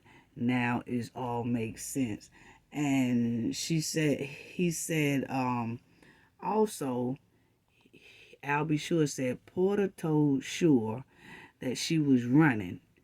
In response, he reportedly asked her to call the FBI. Many were quick to assume that Sure was hinting at Combs playing a role in Porter's demise. Okay, so that's what Albie Sure said, that Kim had told him that she was running, like she's trying to run from a lot of things. Just she wants to, just before she got sick, right before she got sick, so she was trying to run or something like that. And he told her, "Hey, just call the FBI." He had talked to her, and then all of a sudden, he gets the news that they said she fell sick and she has pneumonia, and Diddy was with her at the time of her passing. Okay, so that's that. Then so you had that. Then you have Heavy D, who also passed away. He was also one of the founders of Bad Boys. Okay, he was also writing a book, and all of a sudden, suddenly have a heart attack. Okay, he was finna write a tell-all book as well. Okay, Heavy D, and you see right there, his death was initiated, thought to be connected with pneumonia. An autopsy report released on December 27, 2011 stated that it was the cause of embolism, caused of blood clots in the legs and things like that. That's what they say. Okay, so first it said a heart attack that he collapsed of, then they say no, it was blood clots that he passed of. Okay, so that's just another one that was around P. Diddy. Heavy D helped found the Bad Boys. So did Kim Porter, and so did this man here, Andre Harrell. Okay, he mentored P. Diddy, and all of a sudden he came up gone. Okay, so this is him right here, Harrell, Andre, music executive, who mentored P. Diddy and discovered other major artists, passes away at age 59. Okay, that's him right there. Passes away at age 59. Okay. Yeah. And you'll see right there, music executive Andre Harrell has passed, according to people, the CEO of Revolt Media. Who did they say was the CEO of Revolt Media? See, this man here also helped Diddy get Bad Boys off the ground, which he was one of the founders as well. This man also ran Revolt TV. Okay, he was the CEO of Revolt TV. Him and Diddy was very close. Then all of a sudden here, this man passes, and who is over Revolt TV right now? P. Diddy. So P. Diddy took this man's spot here. Yeah. Supposed to have been his friend, but when this man here passed away, P. Diddy was able to get that CEO spot and run Revoke. But this is who had it at first, the same man who mentored P. Diddy. Yeah. You see what I'm saying? So you have to look at things like that, because let me tell y'all this right here about Andre right quick before I go into Craig Mack. Okay, Andre Harrell, he started Uptown Records, and I showed you about the Revolt TV thing, you know what, and he was very close to Kim Porter. He was like Kim Porter's brother. This man right here wasn't no hanky-panky, none of that going on. He was just very close to Kim Porter. Okay, and Andre questioned Diddy about the medication and stuff that was inside of Kim's body at the time of her demise. He did. He questioned a lot of things that was inside that autopsy or whatever. And he questioned it because, you know, she supposed to have passed the pneumonia, but he was questioning if she was down sick, why was certain toxins in her body. So when he got to questioning P. Diddy, you know, allegedly P. Diddy wasn't really feeling all that right there. And then after Kim passed away, Andre started writing his own tell-all book. And then all of a sudden, he mysteriously passes away. Okay? And you got to understand that at one time, before he passed away, Andre had fired Diddy from his record label back in the day, because they constantly got into arguments and disagreements and all that stuff like that. So he was like, look here, he mentored P. Diddy and did all that. He said, hey, look, I'm going to have to let you go. And he did. Okay? And then, after that, P. Diddy started his own thing, which was Bad Boys. And then you had him and Diddy fell out for certain reasons, but they didn't stop being friends. They just decided not to be partners. But he did mentor and help P. Diddy get to where he is today. Okay? And when they started hearing about him writing a tell-all book, all of a sudden, he passed away. So, that was crazy. Yeah. Then you had the, and he had a sudden heart attack as well. Okay. Yeah, he just had a sudden heart attack, that Andre. So that's another one that was circling around Diddy. Then you had Craig Mack. Craig Mack was always into it with Diddy. He wanted his money from Diddy. He said Diddy wasn't paying him. They always had a dispute or something going on because Craig Mack wanted his money. He said for years he had been gypped out of his money. Craig Mack said that Diddy was interfering with his music career as well and took his money. That's what Craig Mack said. Now, all this is alleged, you know, what we're saying in this video, but I'm just giving a timeline. Craig Mack was talking about doing a documentary about himself. Craig Mack wanted to do a documentary about himself. Okay, when he was talking about doing that documentary of himself, shortly after announcing that, Craig Mack was deceased. So that's another one that was, you know, some things going on. Then you had Black Rob. You know what I'm saying? Black Rob, he was on Diddy's label. He was also talking about how he didn't get paid, how he was treated. He was treated wrong and all that. And then he was going through a lot of kidney failures, almost like with Al B. Sure. You know what I'm saying? They were saying all that, and then all of a sudden, he gone. You know, it's right when the people say they finna do a tell-all or they finna say something or they making too much noise about how Diddy mistreated them, didn't pay them, half-ass paid them, dumped them. Black Rob was sick, going through kidney failure, he had been in the hospital, he was doing bad, and he didn't get no help. They was talking about how he had to just go from other friends and go live with other people to help him out or whatever. But Puff Daddy was not studying this man. And this man here did put some good money in his pocket, P. Diddy's pocket, with good songs that he made. Okay? Yeah. And you see the rapper passed at age 51, just days after revealing he's suffering 5 years of pain and failing health on social media videos. So that was Black Rob. Yeah. That was another one gone. I mean, it was unbelievable. Unbelievable. And he was a Bad Boys artist. You see down there, he was a Bad Boy artist. He was part of Bad Boys.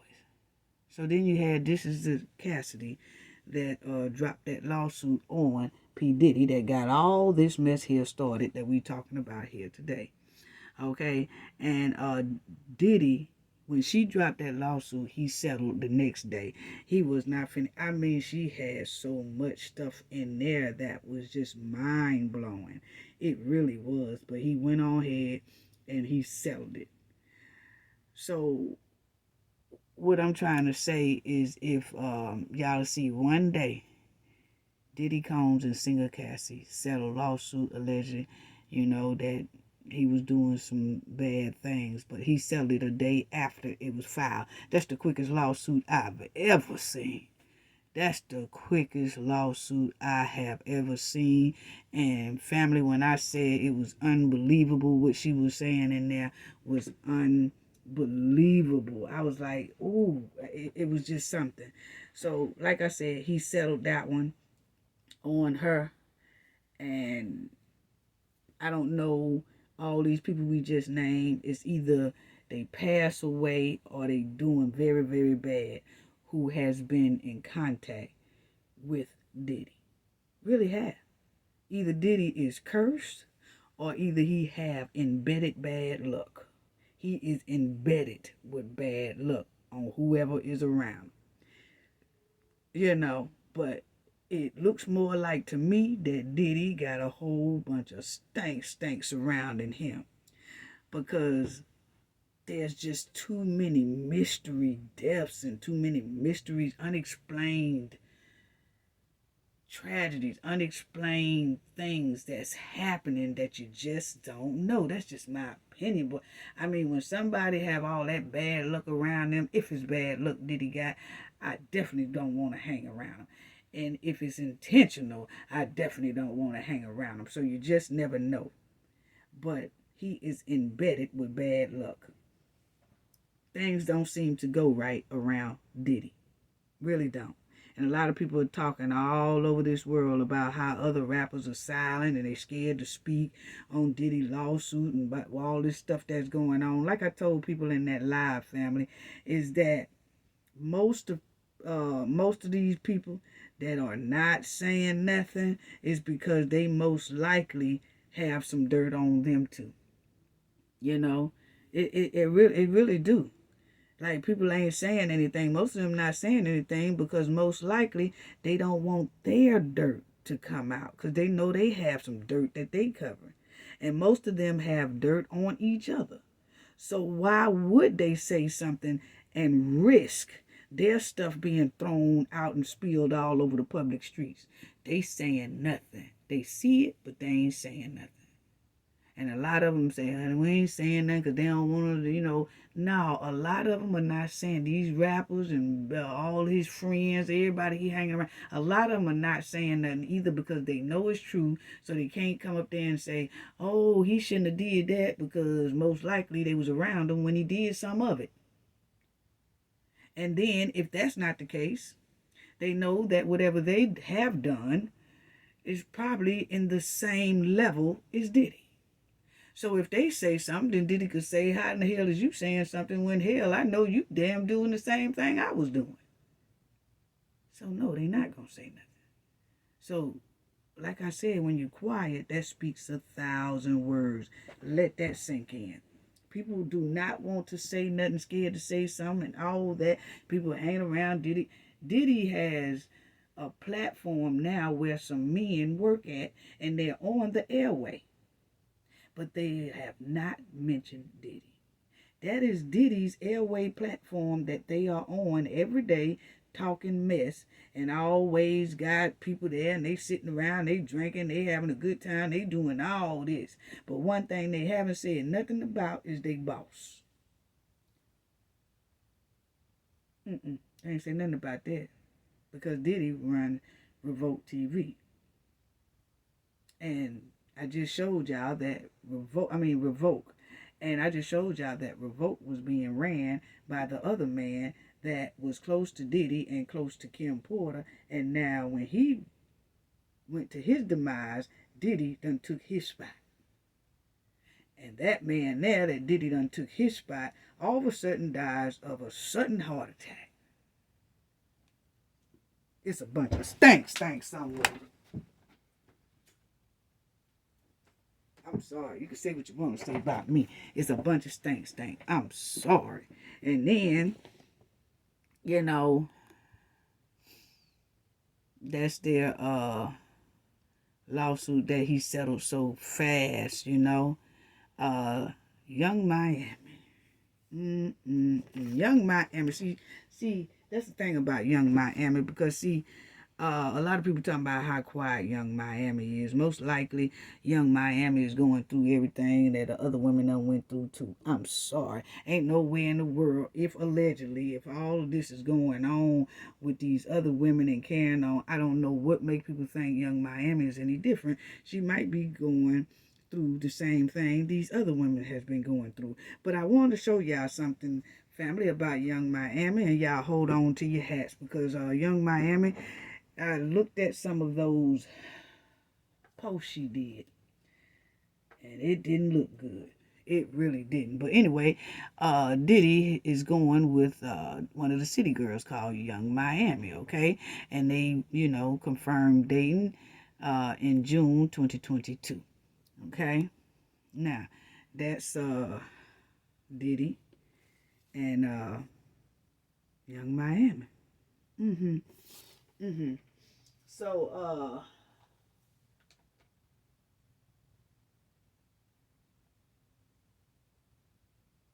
let me see. Yeah. So, but she is really, you see right here, social media user troll Young Miami, real name Carisha, okay, was dating 55-year-old man, and the history with DV. So, Young Miami, people have, was trolling Young Miami about her going with a 55-year-old man, and she's so young, and why does she want to go with this man, okay? And you notice that she has not said anything too much about any of these lawsuits or anything that's going down with Diddy at all. No, she has not. She have kept her mouth real quiet. Now let's go to Lil Kim, because see, look at Lil Kim before and after, family. Please do. Because Lil Kim was a part of Bad Boys as well. She wasn't signed to Bad Boys, neither was Mary J. Blige, but they did hang around Notorious B.I.G and Diddy Combs a lot. But you'll see that Kim says she went through a lot with being around the Bad Boys and everything like that. You can look at her before and her after pictures. She was running around with Biggie and Puffy and being controlled basically by both of them. Ain't no telling what all else was going on. Kim just ain't saying anything about it, but she was being treated. She think that a person that's being abusive is a protective person, because I remember her saying, oh, Biggie and Puff was very protective of me. They didn't want me around other men, or they didn't want me around other people and things like that. They was very protective of me, and they would snatch me up, and they would do this and they would do that. And I was like, that's not love. That's a abusive man, But she took a lot of stuff. She really do. She took a lot of stuff.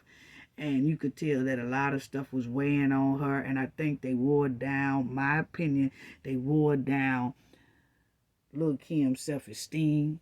They pulled down her worth. They pulled down, I think, at one time back in the day, they were saying, boy, everybody had, been with Lil' Kim and all that stuff. And I think a lot of that went to her heart. And all of a sudden, it's almost like she wanted to reform herself into not being the same person that was feeling so bad and so down, and esteem was so low, and the self-worth was so bad that she wanted to transform herself into something else. And that's when you started seeing her transform herself to that. And everybody said that's a big difference. They don't even look like the same women. I think Kim is trying to forget this person right here because of what all she went through. So she transformed to this person right here. That's my opinion. That's my opinion. Yeah, because she was saying she went through hell for real. You know, I'm sorry. She said she went through it. You know, and Mary J. Blige, she went through it. You know what I'm saying? They say Mary J. Blige, she got hooked on hanging around Bad Boys. She wasn't signed to Bad Boys Records, but she was hanging around them. And see, I've noticed that when you look at Cassie, her lawsuit, and when you look at some of the other ones, it was always a lot of substance around, something that make women woozy and all that stuff, and they can't think, and they getting drunk, and they getting high, and they all that, you know, keep them kind of sedated. And then when people are in that type of sedated stage, it's easy for someone to take advantage of them. But Mary J been through a lot in her childhood, and as going, you know, hanging around the Diddy's and the things like that.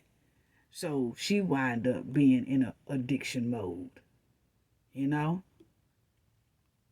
Now, that's the new baby mama family.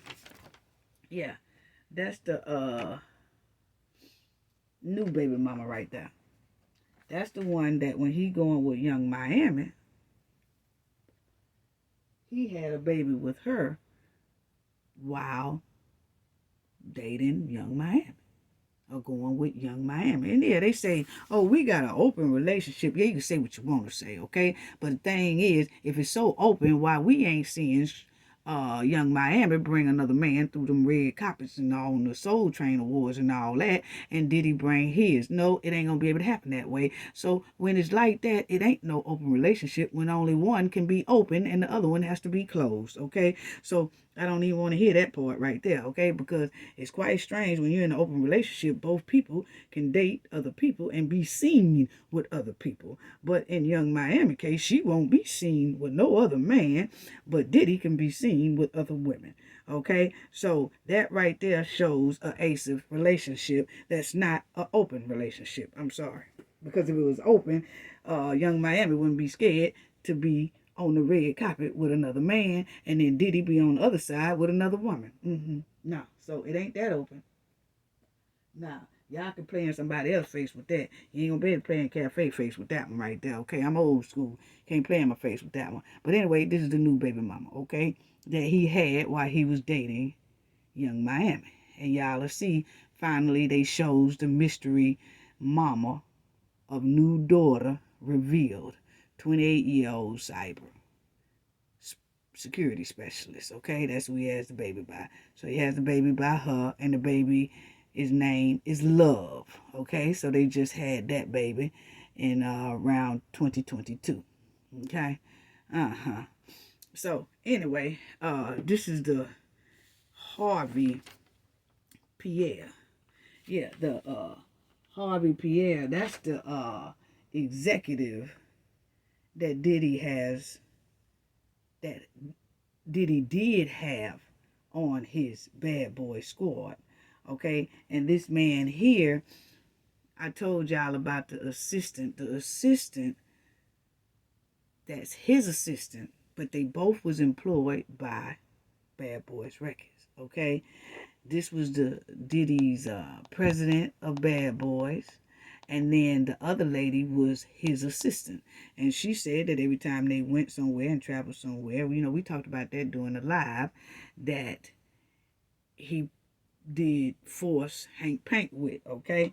And said that he did it in different states, different countries. So that pulls, now they can open up, if they wanted to, other states and countries can open up a case on this here man and Diddy's company, if that's what happened. So I said it's just a broader things that can happen within this, you know, because she said that he did that, you know. And so she's going up against Diddy's whole things. Combs Bad Boys. He was the former president of Combs Bad Boys Entertainment. That was P. Diddy. So what she's saying is she was an employee for Diddy, and this man here was an employee for Diddy, and she was his assistant, Harvey's assistant, and everywhere she traveled with Harvey, he took advantage of her in different states and different countries. Okay, and that means that if those other states and countries want to open up that case in their state or their city or their country, they can do that, because she's saying that it happened in this city or this state or this country. If they wanted to, they can open it up. They don't have to, but if they wanted to, they could. Yeah. So they just rapping Diddy and this, and she says that she's holding Diddy's company responsible for him because they didn't train him right, they didn't teach him right. She said that even when she complained about it, the company really was negligent in listening to what she had to say, and they still kept her as his assistant, and there was no way she can get out of it until she left the company. So it's a lot. It's a lot going on, you know. And you'll see here, she says that the stuff was happening between 2006 and 2007 in New York City and other locations throughout the country.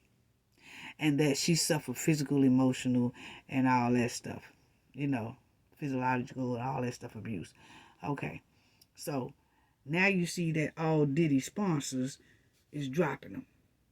Okay. We already talked about the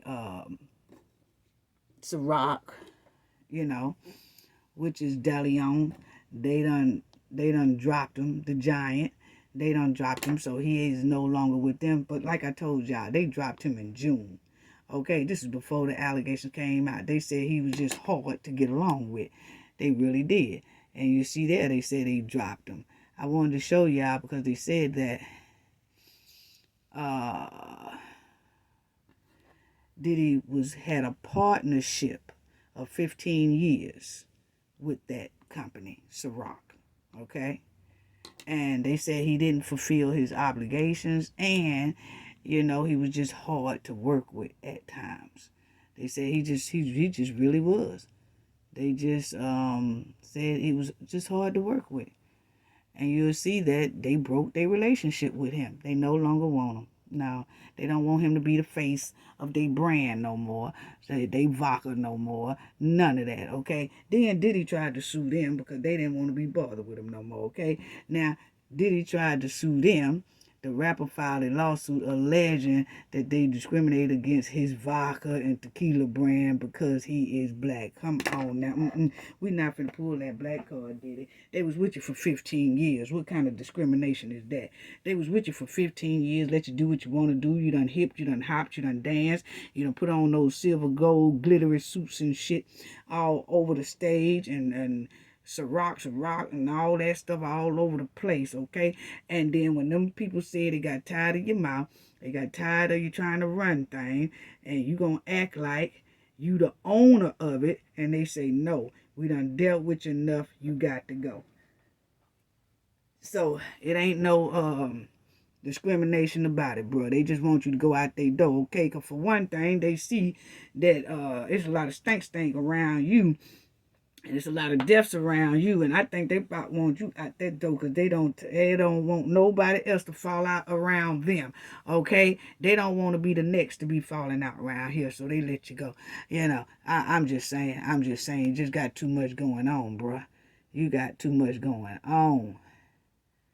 Now you see right here, they say that the brand giants accuse him of using threats and acting in a bad faith to get his own way. So I don't think that lawsuit gonna stick too long, and if they do go through it, I don't know if they're gonna go through the lawsuit. Diddy filed a lawsuit, says discrimination. But when them people put down here that he's accused of threats and acting in a bad faith to get his own way, right now, Diddy might well forget that lawsuit he dropped on these people here, because what I'm trying to say, family, is all those lawsuits say the same thing, that from those women, they say he has done threats, he has done some unthinkable things, and he acts in bad faith to get his own way. That's exactly what all those 4 lawsuits we just went over says. He don't act in good faith. He acts in a bad way to get his own way and threats. And these lawsuits done came out with all that stuff in there. So this brand has said, we don't care nothing about you filing no lawsuit talking about we discriminate against you. No, we didn't discriminate against you. What done happened is your mouth, and that you be trying to threaten people and act like you want to throw temper tantrums in order to get your own way. So if they do go to court, most likely, them folks gonna win.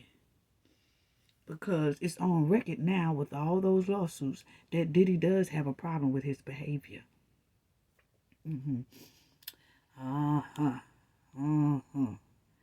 Yeah. She dropped Diddy too. These are all his sponsors that dropped him. This Keisha, she had Diddy on a lyric of hers of a song that's on TikTok. She snatched that clean off after she seen about that Cassie lawsuit. She snatched Diddy all off her stuff. So he just dropping. People are dropping Diddy. Don't want to be bothered with him. They go Macy's. Macy's done dropped him, family. They done had a 20-year partnership with Diddy, and they dropped him. So you have Cîroc and DiGiorno, whatever they is, they had a 15-year contract with him. They dropped him. Now you have Macy had a 20-year contract with him. They dropped him, all because of this bad behavior or a lot of little mysterious stuff circling around him. So let's go here. But that's the CEO, and that's the president. So you had the CEO of Bad Boys, and he appointed him to be the president. And that's who's being sued for the assistant saying everywhere they went, he took advantage of. See, Bad Boy Harvey. So that's basically that on him. Yeah, see? Negligence. They saying that the company was negligent. So they're suing Bad Boys, the president. They suing the label for all being negligent. Yeah. So then you back to these two again. Kim Porter and Sarah. Okay, 2 baby mamas who did not like each other whatsoever. I'm gonna tell you now, they bringing the Hollywood walls down on Diddy. Diddy needs to be careful real quick, but that's them right there. Now, I've noticed that a lot of people were saying when Diddy paid Cassidy off real quick, a lot of people were saying, oh, well, you know what? His insurance probably paid for that. It didn't even come out of his pocket. He didn't have to pay for none of that. He ain't had to pay for none of that. Most likely, his insurance paid for it because the company has insurance. That's why a company have insurance, so the insurance can pay lawsuits out. Let me tell you, I was telling people, no, it really don't work like that way, whatever, because check this out right here. Does insurance cover intentional acts? See, people have to be careful when they say insurance most likely paid Cassidy. He didn't come out of his pocket. He most likely got the insurance people to pay for that. No, insurance people don't pay for intentional acts of a business. They don't pay for intentional acts of those employees. Insurance pay for accidental stuff or stuff that's not intentional. So Diddy is over. He is the CEO of his stuff. He is the one that's getting sued for a lot of this forced hanky-panky. Forced hanky-panky is not an accident. That is intentional acts. And insurance does not cover intentional acts. Okay? Because you got to turn all that stuff in. Oh, he calls the insurance place and say, hey, I need y'all to pay out at least 30 mil. If y'all can't pay out 30 mil, can you pay 15 mil For what? You got to put in your insurance claim. Oh, the lady said I sexual harassers. I did this, I did that, I did that. Okay.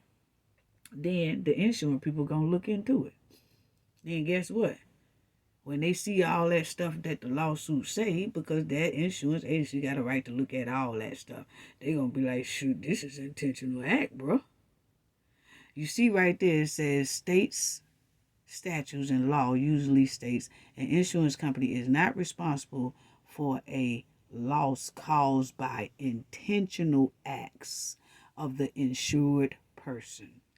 Still, an insurance company cannot always completely escape responsibility just because the insured person act willfully or on purpose and cause the loss at issues. Okay, so notice that they said still an insurance company cannot always completely escape responsibility, but most of the time they do. And if it looks like an intentional act, that insurance company will tell Diddy, nah, bruh, you on your own with that one. That's an intentional act. So we're not paying out on that. And sometimes they might say, all right, we'll do it, but then they're going to either jack the price up to keep them, or that insurance company will just drop them all together and say, nah, we're not going to be able to cover you anymore. So it's a lot of things that can go on with that. But I did know that a lot of people instantly thought that, or saying that, oh, well, you know, he had to touch none of his money. He most likely got his insurance to pay for that, to pay her off. It probably didn't even come out of his pocket. No, not. People need to know about a lot about insurance, because intentional acts go a long way. Now, it might have would be able to cover his president, because his president did the act on that assistant. Diddy didn't have no parts of that. That was just a worker that did that, because Harvey is considered Diddy's worker at the time he's working at Bad Boy. So then if that person wants a settlement because of what the employee did, insurance people would cover that one. But for is the CEO and the owner, and they go to looking at all that stuff that Cassie had in that thing, that's intentional of the insurance holder, which is Diddy. So I just wanted people to get that right there, right? You know. And I'm gonna tell you, I started knowing something was wrong for real, when Diddy started hold on, I'm trying to, why is it hold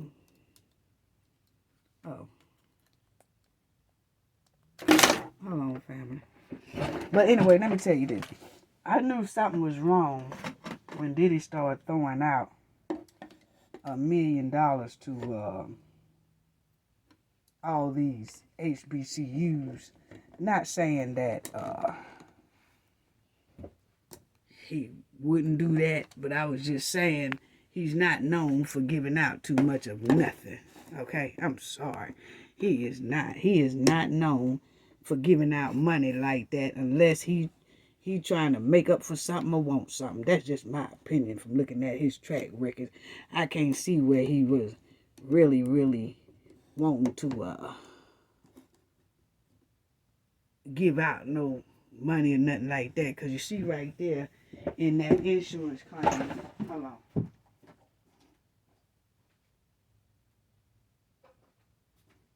Y'all see right there in that insurance claim where he most likely will not be able to get the insurance people to pay for that. And this one right here, this is what I'm talking about. This right here, $1 million thing that he just so happened to give to these universities. And I'm like, really? He gave that money to the universities, and I'm trying to figure out, he don't normally do that. You know, he really don't. And as you'll see that he, it says he donated $1 million to one of the HBCU schools. And that was in October 2023. And I said, oh, did he giving away $1 million?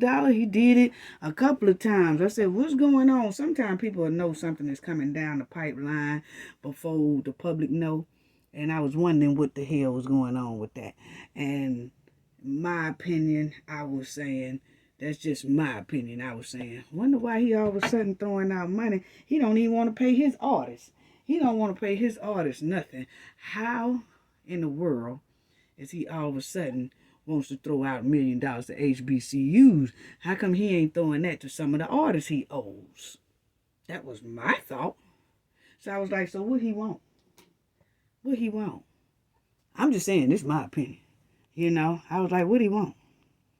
You know, and then you see right there, you know, inside Diddy Combs, decision to give his publishing rights back to Bad Boys artists. So he started being real generous, giving HBCUs millions of dollars, trying to get his artists to go ahead on and they can get their publishing back as long as they sign that NDA saying they could never say anything bad about him. They could never tell anything about him. None of that stuff, okay? So he had it on lock. And so a lot of the artists took the deal. Some of them didn't, okay? So you'll see his publishing thing right there. That was September the 14th when he started telling them, y'all can get your publishing as long as you sign this NDA. So, see, Diddy most likely knew a lot of this stuff was coming down the pipeline, allegedly. That's how I feel. He knew a lot of these lawsuits was finna start dropping, because before they dropped lawsuits, you know they had to been calling him, asking him, hey, look here, you want to settle this thing out? Because if not, I'm finna tell on you. I'm finna drop a lawsuit on you if you don't give me what I want or whatever. I know they had some type of conversation, so he most likely knew all this stuff was coming, because it was in September, you see there, when he started talking about, I'm going to give all my artists they masters and they publishing rights back. But all y'all got to do is sign this NDA. Y'all can't say a word about me. Then, Harry, that was in September, October, November. Then 2 months later, lawsuits started dropping.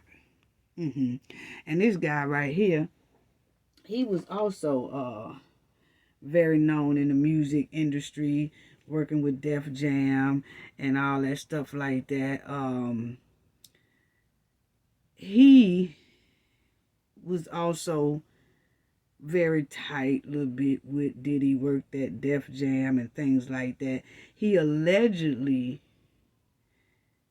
dated Kim in 1994 or something. Well, no, I think, hold on. My bad. He didn't date no Kim. I'm getting it mixed up. He was very known in the music industry, okay? He worked for Lopez Records. And he was based out of Atlanta. Then he worked for Def Jam, okay? But you will see he was the record executive in number companies, the latest being Def Jam at the time of his death. He was another one that was around P. Diddy and just passed away, you know? So it's just so many people. Now 50 Cent trolls this man. I'm sorry. One person who cannot stand P. Diddy is y'all excuse those sirens if you hear it. But anyway, somebody who just cannot stand Diddy is doggone 50 Cent. He tries to troll Diddy every chance he gets. He don't like Diddy. None of that, okay? None of that. And a lot of it come from when Diddy had Mace. Mace was his artist. Then Mace, it was something went on in Bad Boys that Mace just couldn't take no more. He left the whole music industry for about 5 years. When he left that music industry family, after that, he went on and started preaching, being a pastor. He did that for a while. When he came back to the music industry, he wanted to be with 50 Cent, G Unit. But Diddy didn't want to let him out of his contract or didn't want to let him go. But some type of way, Diddy let him go. And then May started dealing with 50 Cent. So 50 Cent is really not feeling P. Diddy at all. Don't like him whatsoever. You see, and it says 50 Cent, I want to see right here, but it says 50 Cent insinuates that, Diddy had something to do with Tupac's deletion, okay? And then 50 Cent came back and he started picking with Diddy, talking about we not gonna have no mercy on you, dealing with that Cassie allegations. And I mean, he's always, 50 Cent jokes about why he won't attend Diddy parties. He's always messing with, because they said Diddy kind of feudy, allegedly, okay? He liked to dibble dabble and, everywhere.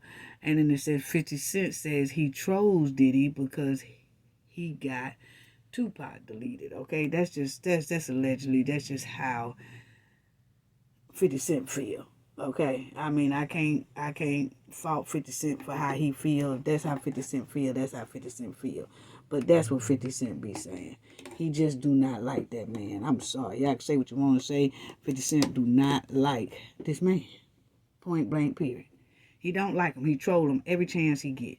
Every chance he get. So, now, that's another thing. Because Eric Adams is the mayor of New York City, and he gave P. Diddy the key to the city. Why is that? I told y'all no other mayor gave P. Diddy no key to the city. You're supposed to be a pillar of the community to get a key to the city, okay? So a lot of people was wondering why. I'm from New York. I have family was saying at the same time, why did this man give P. Diddy a key to the city? It's supposed to be someone who is a pillar of the community. And with a lot of accusations going around Diddy for decades in New York City, it's not like the people don't know it, family. It's a lot of people that have heard a lot of things about Diddy. It haven't been proven, but some of the things that people hear in New York City about Diddy is not good at all. So people was wondering, like, how did that happen? There was a lot of people in New York City who was kind of upset about that. A lot of people in New York City was upset about this right here. They really wasn't feeling this at all. But he did it. And then come to find out, the mayor got the same type of accusations that P. Diddy had. Now let that sink in. So I said, it seems like the mayor got a lot of crooked friends, allegedly. I'm just saying. Or the mayor got some friends that always seem like they into something that's not too good. He didn't give a key to the city to someone that don't have a bad track record or bad accusations following them or a lot of things that's being said, like what's going on. So anyway, you'll see that the mayor was accused of, in 93, somebody done came out, family, and said, nah, he did me like that too. He did me like that. The mayor did me like that when he was a police officer in 93, is what they're saying. In 93 is when he so-called did this to this person. This person is saying in 93 he did it. There you go again. He's accused.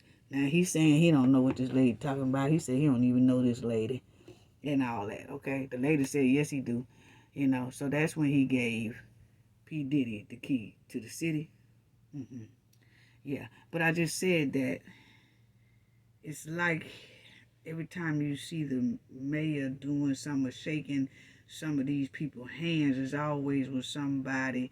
Good hands sometimes he shake, but then some hands that he's shaking, he's real close to a lot of the public question, because a lot of the people we know have some type of rumors or accusations that just haven't left them in about 3 decades, you know? And so you'll see right here where he gave him the key to the city, you know, and P. Diddy said, I want to thank you all for this honor and just recognizing me being from New York City. No, it's not supposed to be recognized you for being from New York City. It's supposed to be recognizing him for the things he has done, the pillar of a community. We ain't seen that in New York City. I know when I was there, I ain't see it. You know what I'm saying? Running a record label ain't no pillar of a community. I'm sorry. Not paying people and taking their money, that's messing with the labor law. When you employ people and people come out publicly and say, this person didn't pay me, this person have not paid me near what they owe me, you have people that was a part of his record label, a lot, that has come on video and said on platforms, on social media, and said, he has not paid me. That's messing with the labor law. So why would this man get a key to the city that he violated labor law in? I'm just asking. I'm just asking. I'm just asking, because if you don't pay nobody, you're messing with the labor law, and that's against the law. I'm sorry. You know? So what I just wanted to show y'all, family, is that you see when he's saying, when he got the key to the city, the only thing, it says, which Adams declared Diddy Day in the city. Diddy Day. Broadway on Friday, which Adams declared Diddy Day in the city. And then this Diddy. I want to thank you all for this honor and just recognizing me being from New York, giving me the key to the city, said Diddy. Now, Diddy ain't said, I want y'all to recognize, I thank y'all for recognizing me for building this school. I want to thank y'all for recognizing me for being one of the best CEO workers in New York City. And I have enhanced a lot of people. I have grew a lot of people. And I want to thank y'all for the, recognition of me building about 4 parks in New York City and all that. None of that.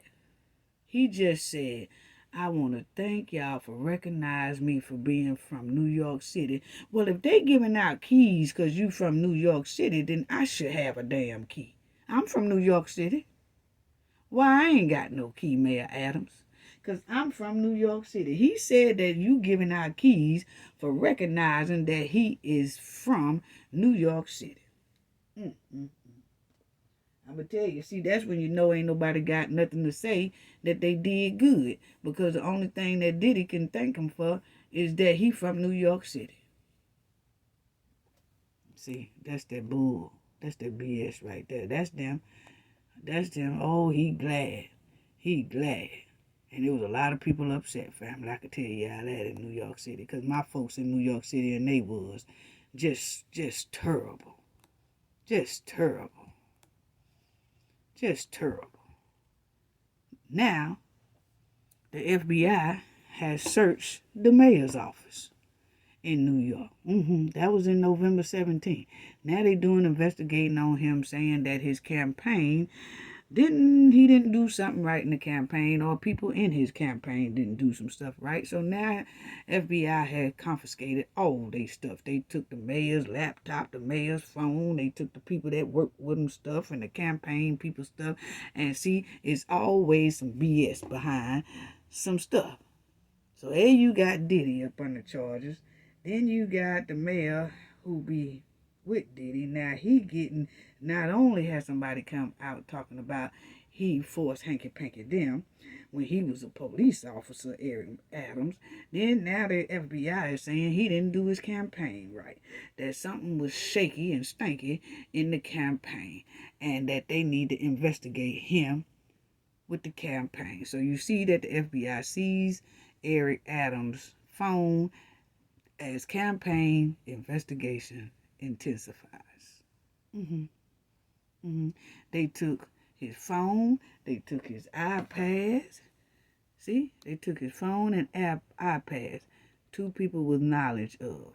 So they all over him right now.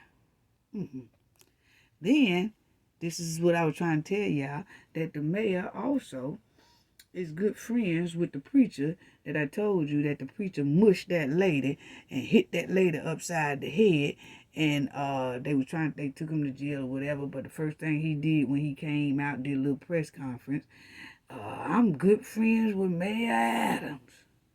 Huh? Why is this mayor got all these crooked friends hanging around him?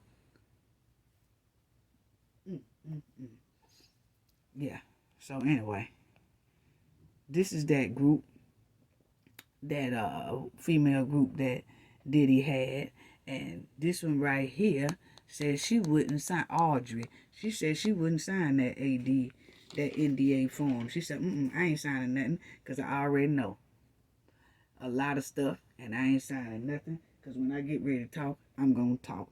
Point blank, period. And these girls here said that Diddy wasn't paying them nothing when they was working for him. They said they was sewing their own clothes to get on the road. Yeah. So that's Kim and Diddy again. Just look at the before and after. It's just a shame. It's just a shame that they had to go through so much. So much. It really is. And poor little Kim is like she changed her whole identity. She really did. She changed her whole identity. And she also said that Michael Jackson wanted her to work on his Invincible album. He wanted her to spit a rhyme or something like that. Be on there. She said she was so excited.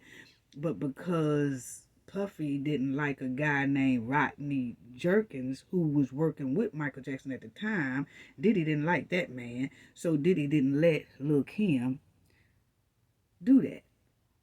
He didn't let her take the opportunity that she wanted to sing on Michael Jackson's Invincible album. She said that hurted her to the core. It really did. She said it was an opportunity that she wished she could, take back. But like I said, at the time, they was being rude. That's what it looks like. She said she cried for years about missing that big old opportunity to sing with Michael Jackson or to be on Michael Jackson stuff.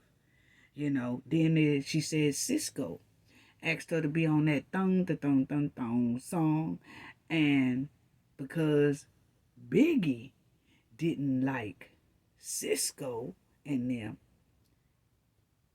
they couldn't do it. They didn't let her do that either. And she said then turn find out that song sold a lot. It was a big hit. She said she was sick about that too. She said when she wanted to do the song with Cisco, Puffy kept trying to make her bargain her price up and up, bid on her price higher and higher and higher. And she was listening to him until Cisco and his people said, nah, we ain't paying that much. That's all right. And they just didn't let her do it. And she said she lost that deal, just like she lost the Michael Jackson deal, playing with Diddy. Then Lil Kim said she went to prison. Now, she went to prison because she lied to a grand jury for her friends who was involved in a powwow, right? So Lil Kim had to do some time in prison. It was a year. She did a year in prison, and she said Diddy didn't call her. Diddy didn't put 50 cents on her book. Diddy didn't visit her. Diddy didn't write her. Diddy didn't do none of that. But guess what, family? When she got out, she still went back to Diddy and started fooling with them in that Bad Boys record place. So, Kim was just very soft-hearted. She said Diddy act like she didn't even exist when she was behind bars. He didn't even ask her, do she need 50 cents? Nothing. He just threw her away like she didn't matter. But then after that, when she did her time, he took her back then. Come on now. Mace. Like I told y'all, he dipped, dodged. I told y'all the story on Mace. Now let's talk about these two right here. Then I'm gonna wrap it up, family, on this right here, cause this right here, I just want to tell y'all, this right here got me. Remember when I said about Miami being so doggone quiet and everybody talking about Miami being quiet? Oh, she sure is quiet. She sure is quiet. And I said, sure ain't because she's scared of Diddy, okay? Now, young Miami, this is Gina. This is another chick that was messing with Diddy before young Miami. Then Diddy started messing with young Miami, and then it left her kind of out in the cold, okay? That's Gina, okay? So Diddy started messing with young Miami while he was dating Gina. And Gina said that during her relationship with Diddy, he made her kind of give away some babies. Y'all know what I mean by giving away. Not actually giving away, but you know they no longer here, okay? He made her do that and things like that. Okay, but anyway, he was messing with young Miami. And young Miami and Gina don't like each other, so they started passing words to each other. But check out, they was passing words to each other, and check out these words that they was passing to each other, okay? So Gina says to young Miami, they started beefing with each other on the internet, okay? So then she says, when she beefing with you over a ninja, but whole time he got somebody else pregnant, meaning her. But she didn't have it, family. I just told y'all what happened on that, okay?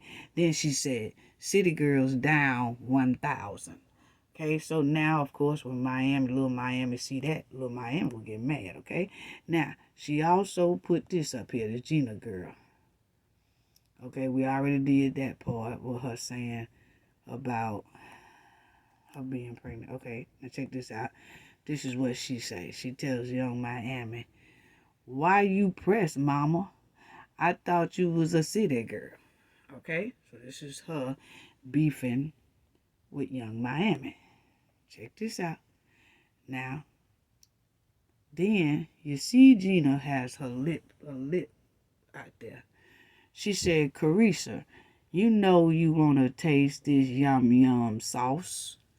Okay, now, this is what she says to Carissa. And you'll see the article said, Gina then replies on her Instagram saying, Carissa, you know you want to taste this yum yum sauce. She wrote on a photo of her sticking her tongue out. That's her doing that. Now, this is where I side eye.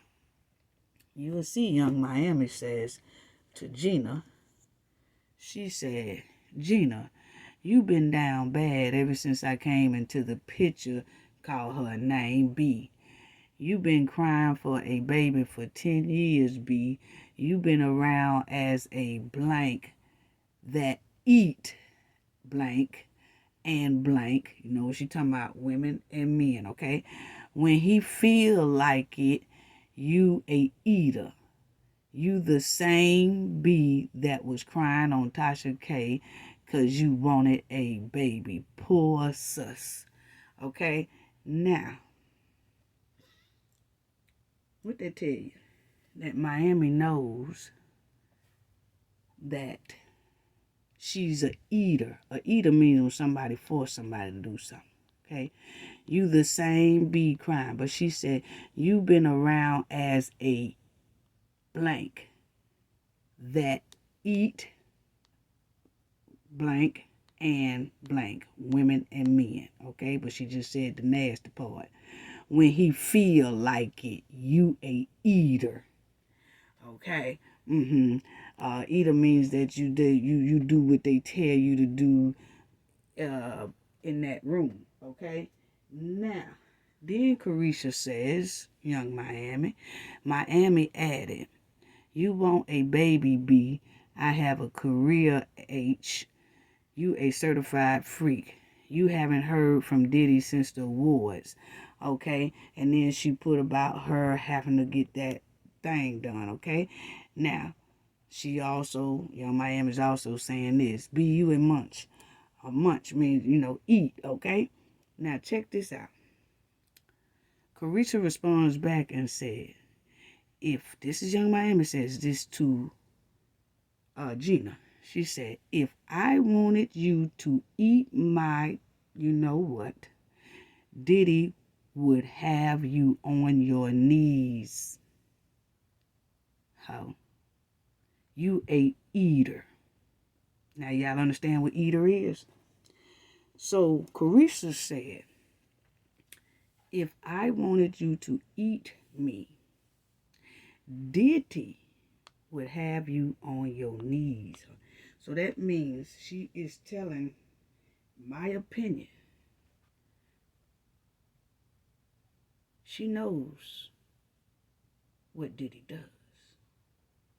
And it also tells me she in agreement with what Diddy does. It also tells me that most likely, my opinion, Carissa might be the madam. She might be the one that set up certain things. Because she specifically said, if I wanted you to eat my thing, Diddy would have you on your knees to do it. So all I got to do is say the word. And he will make you get down there and do me exactly the way I want you to do me. We both will sit there. He will make you do it and I will sit. So he will make you get on your, it's saying there, with your will or without your will, Diddy will make you do it. So what that tells me about Young Miami, my opinion. I'm just going old school. You know, because women just don't say this. Women just don't say this, family. Women just don't say this unless they could be a part of it. I'm just saying my opinion. I'm sorry. Why would a woman say that? You got to be part of it. Are you part of it? Are you part of the game? Come on now. And I'm going to tell you, Young Miami Post made a lot of people throughout this world speculate is Young Miami might be an accomplice to Diddy's disturbing behavior. She talked too much. See, she the one putting Diddy business out there. See, you can't take this away. You can't delete this. She probably did delete it, but the internet got it. When her and that girl got into it, and then you could hear that, you could see that girl saying, you know you want this yum yum. Y'all remember? So what kind of party is this? Right there. What kind of party is this? She telling Carissa, you know you want this yum yum. Carissa, you know you want to taste this yum yum sauce. Then you got Carissa saying, girl, please, if I wanted you to do this, I'd get Diddy to do it because you are an eater. A eater means somebody who can be forced very quickly to do something they don't basically want to do. Allegedly, Young Miami Post clearly say that Diddy is putting hands on Gina because it's Young Miami that says she can make Diddy make her get on her knees. I'm just saying what is given. I'm just saying. Come on now. She said Diddy will make her eat the cookies. Okay? So, then she said, y'all H's play with Diddy, not me. That's what Young Miami said. So, yeah. So, you know. Come on now. Come on now. Then you have where Diddy was finna stop Carissa's allowance. Diddy gives Young Miami $500,000 a month. But he said he was going to drop her allowance down to $200,000 a month. And she cut a buck. She got mad. She started acting a fool. Yeah, I see it right there. Young Miami allegedly dumps Diddy after he drastically cuts her monthly allowance. He cut it from $5,000 to $200,000. $500,000 to $200,000. And Young Miami said, no, you didn't. See, he gives her a credit card allowance to, He put $500,000 on her card every month to spend. Well, he told her he was going to cut it down to $200,000. She said, oh, no, hell, you ain't. And when she started cutting the buck, all of a sudden, Diddy gave her that $500,000 back. He gave her that back. So my thing is, Diddy cut his sugar baby down to $200,000, and then she cut a buck, and he put it back at $500,000 when she went off. Okay. So what I'm trying to say, what is so deep in that relationship that she worth $500,000 a month? What kind of secrets is she holding that's worth $500,000 a month? When he tried to drop it to $200,000, she said, "Oh no, bro, you better come better than that. You better come better than that. No, you better come better than that. I know you ain't trying to drop me down." So what type of secrets and what do Carisha know that she gets that $500,000 a month? So my opinion, I ask, is Young Miami, P. Diddy, that bottom B? Yeah, I know what I'm talking about when I say the bottom B. But see, a lot of these tweets that Young Miami has tweeted out that looks suspect and shows that she might know a lot about this abusive behavior, because she clearly says she can make Diddy have that girl eat her cakes. So her tweets are really telling on Diddy and herself.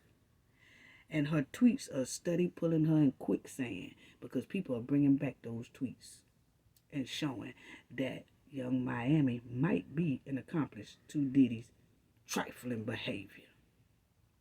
So is that why her $500,000 a month stands? We just asking. We don't know. You know what I'm saying? We just asking. We don't know. But anyway, then you have the Lloyd Harvey. Remember, he was dealing with Lloyd Harvey. You see that? He was dealing with Lloyd Harvey. That went sour. Everybody talking about that. What was really going on when they dated? Because Lloyd Harvey also is quiet. Steve Harvey is also quiet. Marjorie Harvey is also quiet, with all these accusations spinning around P. Diddy. Why Steve Harvey ain't saying that? Why Lloyd Harvey ain't saying that? Why Marjorie Harvey ain't saying that? Because they dated for a minute. Yeah, they was messing around. They was messing around. Yeah. And they said she had dated Diddy's son, but then she said, no, I ain't never dated his son. His son ain't never came out and said he didn't. You know what I'm saying? But you see, he said, nah.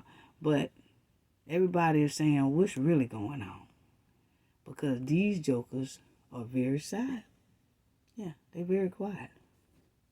Steve Harvey, Marjorie Harvey, all of them. See, that's when he was dating P. Diddy right here, was dating Lloyd Harvey. With all these accusations, they quiet as a mouse. So what's really going on, family? What's really going on? What's really going on? So that's the breakdown I wanted to show y'all right quick of P. Diddy. And I had to do it real quick, but I wanted to bring y'all to different things to show y'all. So when I see different